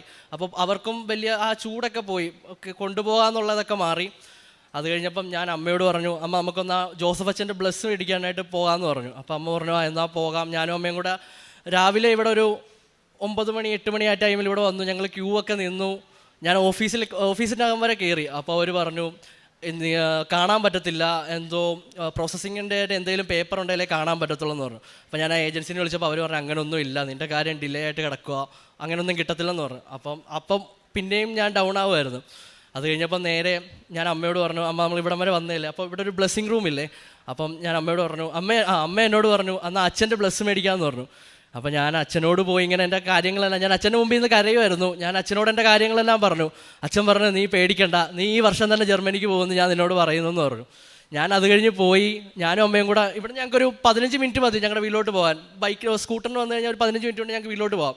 ഞങ്ങൾ വീട്ടിലോട്ട് എത്തുന്നതിന് ഒരു 5-10 മിനിറ്റ് മുമ്പ് എൻ്റെ ഫോണിലൊരു മെസ്സേജ് ആദ്യം മെസ്സേജ് എടുത്ത് നോക്കുമ്പം ഞാൻ പണ്ടെപ്പോഴോ ഒരു അച്ഛനെ വിളിച്ച് ജർമ്മനിയിലോട്ട് പോകുന്ന കാര്യത്തിന് ചോദിച്ചിട്ടുണ്ട്. അപ്പോൾ അച്ഛൻ പറഞ്ഞു അച്ഛനിപ്പോൾ ടൈമില്ല, ഡിലേ ആണ്, എല്ലാം അവിടെ ഇപ്പോൾ ആൾക്കാരെല്ലാം കൂടുതലാണ്, അങ്ങനെ കൊണ്ടുപോകുന്നില്ലെന്ന് അച്ഛൻ പറഞ്ഞു. അപ്പം അച്ഛൻ്റെ മെസ്സേജാണ്, അച്ഛൻ കൊണ്ടുപോകാം. അത് കഴിഞ്ഞപ്പോൾ ഞാൻ അച്ഛനെ വിളിച്ചു. അച്ഛൻ പറഞ്ഞു അച്ഛൻ കൊണ്ടുപോയിക്കോളാം, ഇനി ഒന്നുകൊണ്ടും പേടിക്കൊന്നും വേണ്ട എന്ന് പറഞ്ഞ് അച്ഛൻ്റെ മെസ്സേജ് വന്നു. അത് കഴിഞ്ഞപ്പോൾ പിന്നെ ഞാൻ എൻ്റെ ഉടമ്പടി വന്ന് പുതുക്കി അച്ഛൻ വഴി എൻ്റെ ഇൻ്റർവ്യൂ കഴിഞ്ഞു. ഇൻ്റർവ്യൂ പാസ്സായി. ഞാൻ അപ്പം എൻ്റെ വിസയ്ക്ക് ഞാൻ വിസയ്ക്ക് ഇത് കൊടുത്തു. എല്ലാം അച്ഛൻ ഫാസ്റ്റായിട്ട് തന്നെ ചെയ്തു. മാതാവിൻ്റെ അടുത്ത് ആ ഒരു ടൈമിൽ ആഴ്ചയിൽ ഒരു ദിവസം ഞാൻ അമ്മയായിട്ട് ഇവിടെ വരുമായിരുന്നു. എല്ലാ ആഴ്ചയിലും ഞാൻ അമ്മയായിട്ട് ഇവിടെ വരുമായിരുന്നു. ഞാൻ വിസയ്ക്ക് കൊടുത്തു. വിസ കൊടുത്തു കഴിഞ്ഞ് കുറച്ച് ടൈം എടുത്തു. ഒരു 1.5 മാസം കഴിഞ്ഞ് എൻ്റെ വിസ കിട്ടിയത്. ആ സമയത്തൊക്കെ എനിക്ക് ടെൻഷനാണ്. എന്താണെന്ന് വെച്ചാൽ ഞാൻ 1 വർഷമായി ജർമ്മൻ പാസ്സായിട്ട്. പൊതുവെ എല്ലാവരുടെയും റിജക്ഷൻ വന്നുകൊണ്ടിരിക്കുമോ, വിസ ഇങ്ങനെ 1 വർഷം പാസ്സായതുകൊണ്ട് എല്ലാവർക്കും റിജക്ഷൻ വന്നുകൊണ്ടിരിക്കുക 1 ഇയർ കഴിഞ്ഞവർക്കൊക്കെ. അപ്പോൾ ഞാൻ പിടിച്ചു. ഞാൻ വീട്ടിൽ ഈ കാര്യം പറയുന്നില്ല, ഈ 1 വർഷത്തിൻ്റെ ഗ്യാപ്പിൻ്റെ കാര്യം പറയുന്നില്ല. ഞാനപ്പോൾ ഇതെല്ലാം ഞാൻ എൻ്റെ മനസ്സിൽ തന്നെ കൊണ്ടു നടന്നുകൊണ്ടിരിക്കുക. അപ്പോഴും ഞാനിങ്ങനെ പേടിച്ച് നിൽക്കുക. വിസ റിജക്റ്റ് ആകും എന്നുള്ള എൻ്റെ മൈൻഡിൽ ഞാനിങ്ങനെ വെച്ചു. റിജക്ഷനായി ഇനി വരാൻ പോകുന്ന, ഇത്രയും സമയം എടുത്തു, റിജക്ഷൻ വെച്ചു. അങ്ങനെ ഇരിക്കുമ്പോൾ എനിക്ക് മെയിൽ വന്ന് ഞാൻ പൊട്ടിച്ച് നോക്കുമ്പോഴും എനിക്ക് റിജക്ഷനാന്നുള്ളൊരു ഇതിലാണ് ഞാൻ പൊട്ടിച്ച് നോക്കുമ്പോൾ അപ്രൂവായി. ഞാൻ എന്നിട്ട് അമ്മയോടത് പറഞ്ഞു. ഞാനും അമ്മയും കൂടെ നേരെ കൃപാസനത്തിലോട്ടാണ് വന്നത് വിസയും കൊണ്ട്. എന്നിട്ട് ഞാൻ ഈ കാര്യമൊന്നും ആരോടും പറഞ്ഞിട്ടില്ല. ഞാൻ ജർമ്മനിക്ക് പോകുവാണെന്നൊന്നും ആരോടും പറഞ്ഞിട്ടില്ല. ഞാൻ പോകുവാന്ന് പറഞ്ഞതൊന്നും നടന്നിട്ടില്ല. എനിക്ക് എല്ലാവരുടെയും മുമ്പ് ഞാനൊരു തോറ്റവനെ പോലായിരുന്നു. എന്താ പറയുക, എനിക്ക് എപ്പോഴും വിഷമമായിരുന്നു. ആൾക്കാർ നോക്കി ഒന്ന് ചിരിക്കാൻ വരെ എനിക്ക് മടിയായിരുന്നു. ഞാൻ അങ്ങനെ ആരോടും പറഞ്ഞില്ല. എൻ്റെ വീട്ടിലുള്ള എൻ്റെ 6 പേർക്കും, എൻ്റെ 3 എൻ്റെ ചേട്ടന്മാർക്കും, എൻ്റെ അച്ഛനമ്മ, എൻ്റെ വലിയമ്മ, ഇവർക്ക് മാത്രമേ അറിയത്തുള്ളൂ ഞാൻ ജർമ്മനിക്ക് പോകാൻ റെഡി ആവുക, പ്രിപ്പയർ ആവുക എന്നൊന്നും എൻ്റെ വീട്ടുകാർക്കല്ലാതെ വേറെ ആർക്കും അറിയത്തില്ല. ഞാൻ ഈ മാസം 28-ാം തീയതി ജർമ്മനിക്ക് പോവുക. ഇവിടെ വന്ന് മാതാവിനോട് സാക്ഷ്യം പറഞ്ഞിട്ട് എല്ലാവരോടും പറയണമെന്ന് പറഞ്ഞാണ് ഞാൻ നിൽക്കുന്നത്. ഈ സാക്ഷ്യം കഴിഞ്ഞ് ഞാൻ ഇനി എല്ലാവരോടും പറയാനായിട്ട് ഇവിടെ നിന്ന് ഇറങ്ങാൻ പോവുക. എല്ലാവരോടും പറയണം, വിളിച്ചു പറയണം. ഞാൻ ഒരുപാട് പരിഹാസം ഏറ്റുവാങ്ങിയിട്ടുണ്ട് എല്ലാവരുടെ മുമ്പിൽ. ഞാൻ ജർമ്മൻ പഠിച്ച് ഒരു 3 വർഷത്തോളം ഞാൻ വീട്ടിലിരിക്കുമായിരുന്നു. ജർമ്മനായിരുന്നു എൻ്റെ ആദ്യത്തെ നിയോഗം. ആ നിയോഗം എനിക്ക് നടത്തി കിട്ടി. രണ്ടാമത് ഞാൻ എഴുതിയത് എനിക്കൊരു സ്വന്തമായിട്ട് എന്തെങ്കിലും ഒരു സ്റ്റാർട്ടപ്പ് തുടങ്ങണമെന്നായിരുന്നു. ഞാൻ എൻ്റെ നിയോഗമായിട്ട് എഴുതി വെച്ച് സ്റ്റാർട്ടപ്പായിരുന്നു. അത് എനിക്ക് ജനുവരി ഉടമ്പടി എടുത്തു. ഫെബ്രുവരി ഫസ്റ്റ് വീക്കിൽ തന്നെ ഞാൻ സ്വന്തമായിട്ടൊരു സ്റ്റാർട്ടപ്പ് തുടങ്ങി. എനിക്ക് സെൽഫായിട്ട് ഇൻകം ഏൺ ചെയ്യാൻ തുടങ്ങി ഞാൻ. അതോടെ അതായിരുന്നു എൻ്റെ 2ാമത്തെ നിയോഗം. ഞാൻ ചെയ്തിരിക്കുന്ന പ്രേക്ഷിത പ്രവൃത്തികൾ എന്ന് പറഞ്ഞാൽ എൻ്റെ കയ്യിൽ പൈസ ഉള്ളപ്പോൾ ഞാൻ ആരോടും പറയത്തില്ല, വീട്ടുകാരോടും ഇതുവരെയായിട്ടും പറഞ്ഞിട്ടില്ല. ഞാൻ എൻ്റെ പൈസ കൊണ്ട് ഒരുപാട് പേരെ സഹായിച്ചിട്ടുണ്ട്. പിന്നെ എന്താ പറയുക, എൻ്റെ ഈ പ്രായമുള്ളവർക്കൊന്നും വിശ്വാസമില്ല. പൊതുവേ എനിക്കും വിശ്വാസമില്ലായിരുന്നു കൃപാസനത്തിലൂടെ. എന്താ പറയുക, ഞാൻ എൻ്റെ കൂട്ടുകാരന്മാർക്കൊക്കെ പറഞ്ഞു കൊടുത്തു. ഇപ്പോൾ എൻ്റെ കൂട്ടുകാരന്മാരും എൻ്റെ കൂടെ കൃപാസനത്തിൽ വരുന്നുണ്ട് ചില ടൈമിലൊക്കെ. അവർക്കും വിശ്വാസമായി. ഓരോരുത്തരോടും ഞാനിങ്ങനെ പറയും. ഞാൻ കാണുന്നവരോടൊക്കെ പറയും, എന്തെങ്കിലും ബുദ്ധിമുട്ടുണ്ടേ നിങ്ങളൊന്ന് കൃപാസനത്തിൽ ചെല്ല്, ഉടമ്പടി എടുക്ക്, നിങ്ങൾക്ക് അതിനുള്ള മാറ്റം കാണും. ഇനി ഞാൻ ഇതും കൂടെ പറഞ്ഞു കഴിയുമ്പോൾ എല്ലാവർക്കും ഇതിലും വലിയ വിശ്വാസമൊന്നും ഇല്ല. എല്ലാവരും റിജക്റ്റ് ചെയ്ത ഒരാളായിരുന്നു ഞാനിപ്പോൾ പോവുക, ജർമ്മനിക്ക് പോവുക 28-ാം തീയതി രാവിലെ. ഞാൻ ജർമ്മനിക്ക് പോവുക 28-ാം തീയതി രാവിലെ. പിന്നെ എനിക്ക് ഈ പത്രമൊക്കെ കൊടുക്കാനൊക്കെ ആദ്യം ഭയങ്കര ബുദ്ധിമുട്ടായിരുന്നു. ഞാൻ ഇവിടുന്ന് ഉടമ്പടി എടുത്തിട്ട് പത്രം മേടിക്കും, അമ്മയുടെ കൊടുക്കും, അമ്മ എവിടെയെങ്കിലും കൊണ്ട് കൊടുക്കും. അമ്മ എല്ലാവർക്കും കൊണ്ട് കൊടുക്കും, എവിടെയെങ്കിലും അല്ല. അമ്മ ഭയങ്കര ഉടമ്പടി വിശ്വാസിയാണ്. അമ്മ ഇവിടെ എന്നോട് വന്നിട്ടുണ്ട്. അമ്മ ഇതെല്ലാവർക്കും കൊടുക്കുമായിരുന്നു. അത് കഴിഞ്ഞപ്പം ഞാൻ ഈ 2ാമത് അച്ഛൻ വിളിച്ചു കഴിഞ്ഞപ്പം അമ്മ പറഞ്ഞു, എടാ ഇത് നീ തന്നെ ചെയ്, നീ ഇത്രയും നാൾ ഇങ്ങനെ നടന്നു, ഇനി നീ തന്നെ ചെയ്. അങ്ങനെ ഞാൻ പത്രം കൊടുക്കാൻ തുടങ്ങി, ആൾക്കാരെ സഹായിക്കാൻ തുടങ്ങി. പള്ളി ഞാൻ പോകുമായിരുന്നു. ഞാൻ ദൈവവിശ്വാസിയാണ്. എനിക്ക് കൃപാസനത്തിനോട് താല്പര്യം വരാമെന്ന് ഇത് മാത്രമേ ഉള്ളായിരുന്നു. ഞാൻ പള്ളിയിൽ എല്ലാ ദിവസവും പോകും. ഞാൻ ഞങ്ങളുടെ ഇടവകയിലെ യുവദീപ്തി വൈസ് പ്രസിഡൻ്റൊക്കെയാണ്. ഞാൻ പള്ളിയിലൊക്കെ പോകുമായിരുന്നു. ഇപ്പോഴും എല്ലാ ദിവസവും കുർബാനയ്ക്ക് പോകും. 1 മാസം കൂടുമ്പോൾ, 2 ആഴ്ച കൂടുമ്പോൾ എനിക്ക് കുമ്പസാരിക്കാൻ പറ്റില്ല. ഒരു മാസം കൂടുമ്പോൾ ഞാൻ 1 മാസം കൂടുമ്പോൾ ഞാൻ കുമ്പസാരിക്കുന്നതാണ്. അമ്മ മാതാവിനും തിരുക്കുമാരനും ഒരിക്കൽ കൂടി ഞാൻ നന്ദി പറയുന്നു. ഇപ്പോഴാണ് എൻ്റെ മുഖത്ത് ഈ ചിരിയൊക്കെ വന്നത്. ഇത്രയും നാളും എൻ്റെ മുഖത്ത് ഈ ചിരിയൊന്നും ഇല്ലായിരുന്നു. ഇപ്പോഴാണ് എൻ്റെ മുഖത്ത് ഈ ചിരിയൊക്കെ വന്നത്. അതാണ് ഞാൻ ഈ ചിരിച്ചോട്ടൊക്കെ നിൽക്കുന്നത്. ഇത്രയും നാൾ ഞാൻ വിഷമിച്ച് നടക്കുന്ന ഒരാളായിരുന്നു. ഇപ്പോഴാണ് എൻ്റെ മുഖത്ത് ഈ ചിരിയൊക്കെ വന്നു തുടങ്ങിയത്. മാതാവ് പ്രതീക്ഷിച്ചപ്പെട്ട ഈ ആലയത്തിൽ എനിക്ക് വരാൻ കഴിഞ്ഞതും ഇവിടെ എൻ്റെ സാക്ഷ്യം കഴിഞ്ഞതിനുള്ള ഒരുപാട് നന്ദി. എൻ്റെ പേര് ജീൻ. ഞാൻ ബാംഗ്ലൂരിൽ നിന്നാണ് വരുന്നത്. ഞാൻ ഓൺലൈൻ ഉടമ്പടി എടുത്തത് ജൂലൈ 8, 2024 ഞാൻ ഓൺലൈൻ ഉടമ്പടി എടുക്കാൻ പ്രധാനപ്പെട്ട കാരണം എന്ന് വെച്ചാൽ എൻ്റെ ജോലിയിൽ ഒരുപാട് പ്രശ്നങ്ങളുണ്ടായിരുന്നു. ഞാൻ IT മേഖലയിൽ വർക്ക് ചെയ്യുന്ന ഒരാളാണ്. എല്ലാവരും പത്രത്തിലൊക്കെ വായിക്കുന്നുണ്ടായിരിക്കും. ഒരുപാട് പ്രതിസന്ധിയിൽ ആണ് ഇപ്പോൾ ആ ഫീൽഡ് നടന്നുകൊണ്ടിരിക്കുന്നത്. ഇപ്പോൾ 2024 എനിക്ക് നന്നായിട്ട് ഉറപ്പുണ്ടായിരുന്നു എൻ്റെ ജോബ് ഇമ്പാക്റ്റഡ് ആവുമെന്ന്. അപ്പം ഞാൻ ആ ഒരു ഭയം മൂലവും പിന്നെ എനിക്കൊരു ജോബ് സെക്യൂരിറ്റി കിട്ടാൻ വേണ്ടിയാണ് ഞാൻ ജൂലൈ 8, 2024 ഞാൻ ഉടമ്പടി എടുത്തത്. പിന്നെ എനിക്ക് കൃപാസനത്തിനെ കുറിച്ച് നന്നായിട്ട് അറിയാമായിരുന്നു. കാരണം എൻ്റെ ഫാമിലിയിൽ എൻ്റെ father in law, mother in law, പിന്നെ അതേപോലെ മറ്റ് കുടുംബാംഗങ്ങളൊക്കെ ഇതിന് മുമ്പ് ഓൺലൈൻ ഉടമ്പടിയും അല്ലെങ്കിൽ ഇവിടെ വന്നിട്ടുള്ള ഉടമ്പടികൾ എടുത്തിട്ടുണ്ട്. അപ്പം ഞാൻ കണ്ടിട്ടുണ്ട് അവരുടെ ലൈഫിൽ എങ്ങനെയാണ് കംപ്ലീറ്റ്ലി ഒരു ട്രാൻസ്ഫോർമേഷൻ നടക്കുന്നത്. അപ്പോൾ എനിക്ക് ഇതല്ലാതെ വേറെ മാർഗ്ഗമൊന്നും ഇല്ലായിരുന്നു. അപ്പം ഞാൻ അതേപോലെ തന്നെയാണ് ചെയ്തത്. ഓൺലൈൻ ഉടമ്പടി എടുത്തു. എൻ്റെ നിയോഗങ്ങൾ ഞാൻ അവിടെ എഴുതി. പക്ഷേ അച്ഛൻ ഇവിടെ പറയുമല്ലോ എപ്പോഴും ദൈവം ആദ്യം ടോർപ്പിഡോ ചെയ്യുന്നത് നമ്മുടെ കോൺഫിഡൻസ് ലെവലിലാണെന്ന്. അപ്പോൾ എൻ്റെ കേസിലും അത് തന്നെയാണ് നടന്നത്. എനിക്കൊരു നല്ല കോൺഫിഡൻസ് ഉണ്ടായിരുന്നു. എനിക്ക് എൻ്റെ കഴിവ് അതേപോലെ ഉടമ്പടി എടുത്തിട്ടുണ്ട്. അതുകൊണ്ട് ഉറപ്പായിട്ട് എൻ്റെ ജോലിക്ക് കുഴപ്പമൊന്നും വരത്തില്ലായിരിക്കും എന്നൊക്കെ ഞാൻ പ്രതീക്ഷിച്ചു. പക്ഷേ ഏറ്റവും ആദ്യം ദൈവം ടാർഗറ്റ് ചെയ്തത് എൻ്റെ ജോലിയിൽ തന്നെയാണ്. ഓഗസ്റ്റിലാണ് എൻ്റെ ജോലി നഷ്ടപ്പെട്ടത് 2024. അപ്പോൾ എൻ്റെ മൈൻഡ് കംപ്ലീറ്റ്ലി ഡിസ്റ്റർബ്ഡായി. കാരണം ഞാൻ എൻ്റെ ഫാമിലിയിൽ മറ്റേ ആൾക്കാരുടെയൊക്കെ ഉടമ്പടികൾ നന്നായിട്ട് പോകുമ്പോൾ എൻ്റെ കാര്യത്തിൽ നേരെ ഓപ്പോസിറ്റാണ് നടന്നത്. കാരണം ഞാൻ ഉടമ്പടി എടുത്തു മറ്റുള്ളവരെ പോലെ, എൻ്റെ ഫാമിലിയിൽ മറ്റേ ആൾക്കാരെ പോലെ. പക്ഷെ അവരുടെ കാര്യം നടക്കുകയും എന്നാൽ ഓൺലൈൻ ഉടമ്പടി, എന്നാൽ എൻ്റെ ലൈഫിൽ നേരെ ഓപ്പോസിറ്റാണ് നടന്നത്. അപ്പം ഞാൻ ഓർക്കുകയും ചെയ്തു, ഇനി ഞാൻ ഈ ഉടമ്പടി തുടരണോ? കാരണം ഞാൻ ആഗ്രഹിച്ച ഒരു പ്രധാനപ്പെട്ട കാര്യമായിരുന്നു എൻ്റെ ജോബ് സെക്യൂരിറ്റി റിലേറ്റഡ് കാര്യങ്ങൾ. പക്ഷേ അത് നടന്നില്ല. എൻ്റെ ജോലി നഷ്ടപ്പെടുകയും ചെയ്തു. ഞാൻ ഉടമ്പടിയിലുമാണ്. അപ്പോൾ ഇത് തുടരണമെന്ന് ഞാൻ ഇങ്ങനെ ആലോചിച്ചു. അച്ഛൻ്റെ ചൊവ്വാഴ്ചയിലെ യൂട്യൂബ് ധ്യാനങ്ങളൊക്കെ എന്നെ ഒരുപാട് ഹെൽപ്പ് ചെയ്ത ഒരു കാര്യങ്ങളാണ്. അപ്പോൾ ആ സമയത്തൊക്കെ അച്ഛൻ എപ്പോഴും പറയുമായിരുന്നു, നമ്മുടെ ലൈഫിൽ ഇങ്ങനെ ഓരോ പ്രശ്നങ്ങൾ വരുമ്പോൾ നമ്മളെപ്പോഴും നോക്കേണ്ടത് നമ്മുടെ ലൈഫിൽ പാസ്റ്റിൽ ദൈവം എങ്ങനെയൊക്കെയാണ് നമ്മളെയൊക്കെ ഹെൽപ്പ് ചെയ്തിട്ടുള്ളതെന്ന്. ഞാൻ ഓർക്കുന്നുണ്ട് പത്രോസിൻ്റെ കാര്യങ്ങളൊക്കെ അച്ഛൻ പറയണതും എങ്ങനെയാണ് മുങ്ങിക്കൊണ്ടിരിക്കുന്ന ഒരു പത്രോസിനെ രക്ഷപ്പെടുത്തിയ കാര്യങ്ങളൊക്കെ അച്ഛൻ അന്ന് പറയണതൊക്കെ ഞാൻ നന്നായിട്ട് ഓർക്കുന്നുണ്ട്. അപ്പോൾ എൻ്റെ ലൈഫിലും പല പ്രാവശ്യവും മുങ്ങിക്കൊണ്ടിരിക്കുന്ന ചില സാഹചര്യങ്ങൾ വന്നിട്ടുള്ള ഒരാളാണ് ഞാൻ. ആ സമയത്തൊക്കെ ദൈവം എന്നെ ഹെൽപ്പ് ചെയ്തിട്ടുണ്ട്. ശരിയാണ്, നമ്മൾ ദൈവത്തിനൊരു പേഴ്സണൽ അസിസ്റ്റൻ്റായിട്ട് കാണുന്ന പോലെ കാണുമ്പോഴാണ് ഈ പ്രശ്നങ്ങൾ വരുന്നത്. ദൈവത്തിൻ്റെ ഇടപെടലിന് അതിൻ്റേതായ ചില സമയങ്ങളുണ്ട്. ഞാൻ ആ ഒരു പ്രതീക്ഷയോടെ, ആ ഒരു വിശ്വാസത്തോടെ എൻ്റെ ഉടമ്പടി അതുപോലെ തന്നെ തുടർന്നുകൊണ്ടിരുന്നു. എൻ്റെ മുൻപിൽ പ്രധാനപ്പെട്ട 2 പ്രശ്നങ്ങൾ എന്ന് വെച്ചാൽ, ഒന്ന് എൻ്റെ കാർ ലോൺ, ഹോം ലോൺ, ഇതൊക്കെ ആയിരുന്നു. കാരണം ജോലി നഷ്ടപ്പെട്ടപ്പോൾ എനിക്ക് എൻ്റെ ജീവിതത്തിലെ വരുമാന മാർഗ്ഗങ്ങളൊക്കെ അതോടെ അങ്ങ് നഷ്ടപ്പെടുകയും, ഭാര്യയ്ക്ക് ജോലി ഉണ്ടായിരുന്നു. പക്ഷേ എന്നാലും 2 പേരുടെ ശമ്പളം വേണം, അല്ലെങ്കിൽ ഒരാളുടെ ആയിട്ട് മാത്രം നമുക്കങ്ങനെ ഭയങ്കര ബുദ്ധിമുട്ടായിരിക്കും. ഇപ്പോൾ ഞാൻ കണ്ടുകൊണ്ടിരുന്ന ഒരു ഫ്യൂച്ചർ എന്ന് വെച്ചാൽ, എനിക്ക് ജോലി പെട്ടെന്ന് കിട്ടിയില്ലെങ്കിൽ വണ്ടി പോവും, വീട് പോവും, അങ്ങനത്തെ ഒരു സാഹചര്യം വരും. കാരണം എൻ്റെ ഫ്രണ്ടിൽ വേറെ ഒരു മാർഗ്ഗവുമില്ല വരുമാനം ഉണ്ടാക്കാൻ വേണ്ടി. കാരണം ഞാൻ കുറേ ജോബിന് വേണ്ടി ട്രൈ ചെയ്തു. പക്ഷേ നമുക്കറിയാം ഒരുപാട് പേരുടെ ജോലി ഇപ്പം നഷ്ടപ്പെട്ടുകൊണ്ടിരിക്കുകയാണ്. അപ്പോൾ ഞാൻ കംപ്ലീറ്റ്ലി ഒരു ഡിസപ്പോയിൻറ്റഡായി. അത്ഭുതം എന്ന് പറയട്ടെ, ആ സമയത്ത് ഞങ്ങൾക്കൊരു ഫാമിലി ഇൻഷുറൻസ് ഉണ്ടായിരുന്നു. ഞങ്ങൾ കുറേ വർഷങ്ങളായിട്ട് അത് അതിനകത്ത് പൈസ ഇൻവെസ്റ്റ് ചെയ്തുകൊണ്ടിരുന്നതാണ്. അതിന് മെച്യൂരിറ്റി ആയിട്ടൊന്നും ഇല്ലായിരുന്നു. പക്ഷേ എന്നിട്ട് വരെ ഇൻഷുറൻസ് കമ്പനിയിൽ നിന്ന് അവിടുന്ന് ഞങ്ങളെ വിളിച്ചു. എന്നിട്ട് പറഞ്ഞു, ഒരു പുതിയൊരു സ്കീം വന്നിട്ടുണ്ട്, അപ്പോൾ അവർക്ക് അതിനകത്ത് കുറച്ച് ആൾക്കാരെയൊക്കെ വേണം. അപ്പോൾ അതുകൊണ്ട് എക്സിസ്റ്റിംഗ് സ്കീമിലുള്ള ആൾക്കാരെ അത് വേണമെങ്കിൽ അത് വിഡ്രോ ചെയ്യാം, എന്നിട്ട് ആ എമൗണ്ട് നിങ്ങൾക്ക് വേറെ എന്തെങ്കിലും പേഴ്സണൽ ആവശ്യമല്ലോ ഉണ്ടെങ്കിൽ നിങ്ങൾക്കത് യൂസ് ചെയ്യാമെന്ന് പറഞ്ഞു. പിന്നെ അത് നമുക്കത് വലിയൊരു രക്ഷയായിട്ട് മാറിത്തീർന്നു. കാരണം എനിക്ക് നല്ല ഉറപ്പുണ്ടായിരുന്നു, അത് മാതാവിൻ്റെ ഇടപെടലോടെ മാത്രമാണ് അങ്ങനെ നടന്നിട്ടുള്ളത്, അല്ലെങ്കിൽ അത് നടക്കത്തൊന്നുമില്ലായിരുന്നു. പിന്നെ ആ എമൗണ്ട് കിട്ടുകയും അതോടെ കാർ ലോൺ കംപ്ലീറ്റ്ലി അതോടെ അങ്ങ് നമ്മൾ ക്ലിയർ ഓഫ് ചെയ്യുകയും ചെയ്തു. പിന്നെ നമുക്കറിയാം ലോൺ എമൗണ്ട് ക്ലിയർ ചെയ്ത് കഴിഞ്ഞാൽ ആ വണ്ടി നമ്മുടെ സ്വന്തമാണെന്ന്. പക്ഷേ നമ്മുടെ ഫ്രണ്ടിൽ വേറെ ചില പ്രശ്നങ്ങളും ഉണ്ട് ഈ ഹോം ലോണിൻ്റെ കാര്യത്തിൽ. കാരണം ഹോം ലോൺ എന്ന് വെച്ചാൽ കുറച്ചുകൂടെ വലിയൊരു എമൗണ്ടാണ്. അതിപ്പോൾ എങ്ങനെ കൊടുക്കണമെന്ന് ചോദിച്ചു കഴിഞ്ഞാൽ എനിക്കറിയാമല്ല. അപ്പോൾ പിന്നെ ഞങ്ങൾക്കൊരു വേറൊരു ഫ്ലാറ്റും ഉണ്ടായിരുന്നു. അത് കുറേ നാളായിട്ട് വർഷങ്ങളായിട്ട് ട്രൈ ചെയ്തുകൊണ്ടിരുന്നതാണ് സെയിലിന് വേണ്ടി. അവിടെ നമുക്കൊന്നും കിട്ടിയൊന്നുമില്ല, ബയറിനെ ഒന്നും.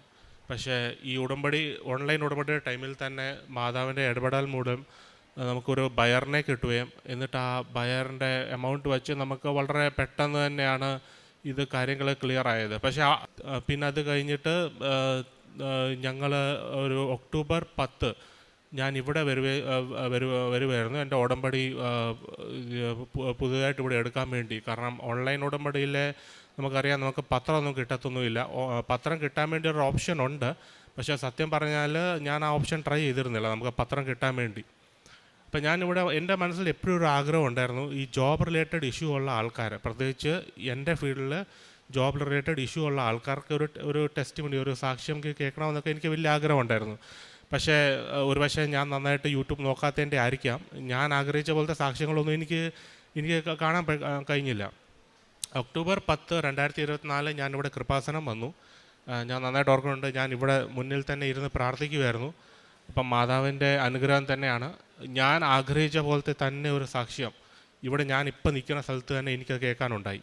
അപ്പോൾ എനിക്കത് വലിയൊരു മെസ്സേജാണ് കിട്ടിയത്. കാരണം ഞാൻ യൂട്യൂബിലൊന്നും കാണാത്ത കാര്യങ്ങൾ ഞാൻ ആദ്യമായിട്ട് കൃപാസനം വരുകയും ഞാൻ ആഗ്രഹിച്ച പോലത്തെ ഒരു സാക്ഷ്യം എനിക്ക് ഇവിടെ വന്ന് കേൾക്കാൻ കഴിയുകയും ചെയ്തു.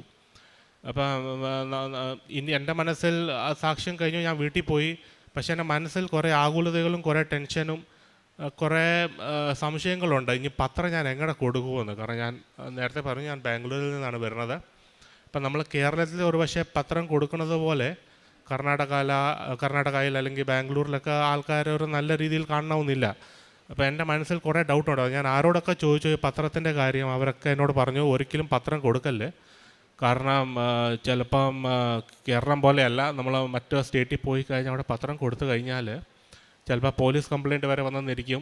ചിലപ്പം വേറെ കുറേ ക്രിസ്ത്യൻസ് പത്രം കൊടുക്കുമ്പോൾ അറിയാമല്ലോ ആൾക്കാർ ഏതൊക്കെ രീതിയിലാണോ വ്യാഖ്യാനിക്കണമെന്ന്.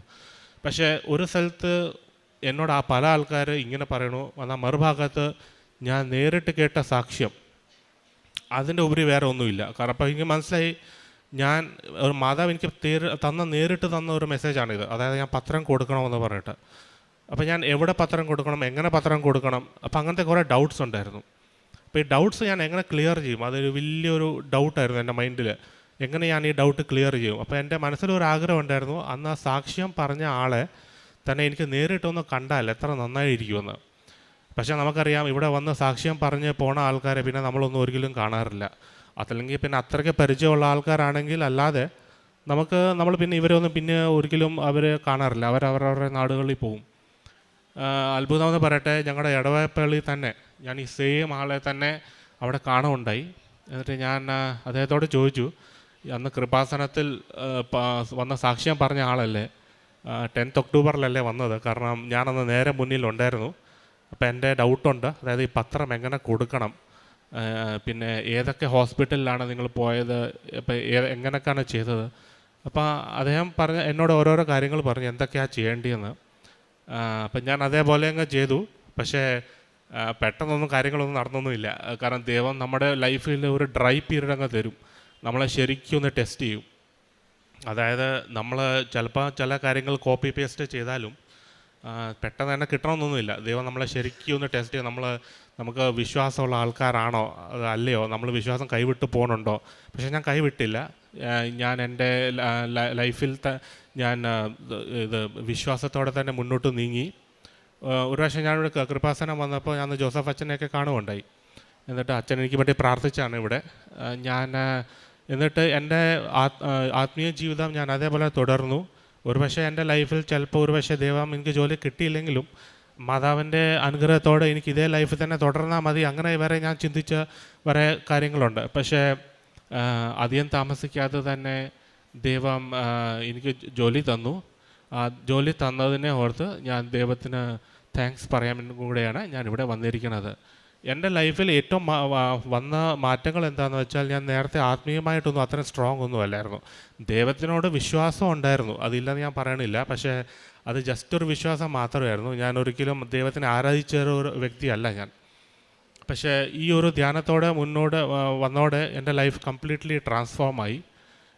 ഞാനിപ്പോൾ എവറി 2 വീക്സ്, നേരത്തെ എന്ന് പറഞ്ഞാൽ വർഷത്തിൽ ഒരു പ്രാവശ്യം വല്ലതും കൺഫെഷൻ വല്ലതും കൊടുത്താലായി. പക്ഷേ ഞാനിപ്പോൾ എവറി 2 വീക്സ് കൺഫെഷൻ കൊടുക്കുന്ന ഒരാളാണ്. പ്രേക്ഷിക പ്രവർത്തനം ഞാൻ പണ്ട് ചെയ്യാത്തൊരു വ്യക്തിയായിരുന്നു. ഇപ്പോൾ ഞാൻ പ്രേക്ഷിക പ്രവർത്തനം ഞാൻ ചെയ്യുന്നുണ്ട് കണ്ടിന്യൂസ്ലി. അതേപോലെ തന്നെ കാരുണ്യ പ്രവർത്തനങ്ങൾ ഞങ്ങളുടെ അടുത്ത് തന്നെ, തൊട്ടടുത്ത് തന്നെ കുറേ ഓർഫനേജും കാര്യങ്ങളൊക്കെ ഉണ്ടെന്ന് പറഞ്ഞാലും ഞാൻ അങ്ങോട്ടൊന്നും അധികം മൈൻഡ് ചെയ്യാത്ത ഒരാളായിരുന്നു. പക്ഷേ ഇപ്പോൾ ഈ ഒരു ഉടമ്പടി വന്നതോടെ ഞാൻ അങ്ങോട്ടൊക്കെ പോകാറുണ്ട് നേരിട്ട്. അതേപോലെ അവിടെ ആൾക്കാരെ ഹെൽപ്പ് ചെയ്യാറുണ്ട്, എൻ്റെയൊക്കെ വേണ്ടാത്ത രീതിയിൽ തന്നെ. ഫൈനാൻഷ്യൽ സപ്പോർട്ടും ഞാൻ അവർക്ക് കൊടുക്കാറുണ്ട്. പിന്നെ അതേപോലെ എൻ്റെ ഫാമിലിയും ഒരുപാട് ദൈവത്തിൻ്റെ അടുത്ത് വന്ന് ഒരുപാട് അടുത്തോട്ട് വന്നിട്ടുണ്ട്. ഞങ്ങൾ ഓരോ കാര്യത്തിലും ചെയ്യുന്നതിന് മുമ്പ് ഞങ്ങളുടെ ദൈവത്തിനടുത്ത് പോയി ചോദിക്കാറുണ്ട് എന്തൊക്കെ ചെയ്യണം. അതേപോലെ ദൈവത്തിനടുത്തു നിന്ന് ഓരോ ഹെൽപ്പ് കിട്ടും എന്ന പ്രതീക്ഷയോടെയാണ് ഞങ്ങൾ മുന്നോട്ട് നീങ്ങുന്നത്. അത് കിട്ടുന്നുമുണ്ട്. അപ്പോൾ ഇതുവരെ കിട്ടിയ അനുഗ്രഹത്തിന്, അതേപോലെ ഈ കൃപാസനത്തിൽ വന്നേ പിന്നെ ഈ ഒരു ഉടമ്പടി ലൈഫ് തന്നെ ഞങ്ങൾ മുന്നോട്ട് നീങ്ങുകയും ചെയ്യും. തന്ന കൃപയ്ക്ക് മാതാവിന് നന്ദി പറയും.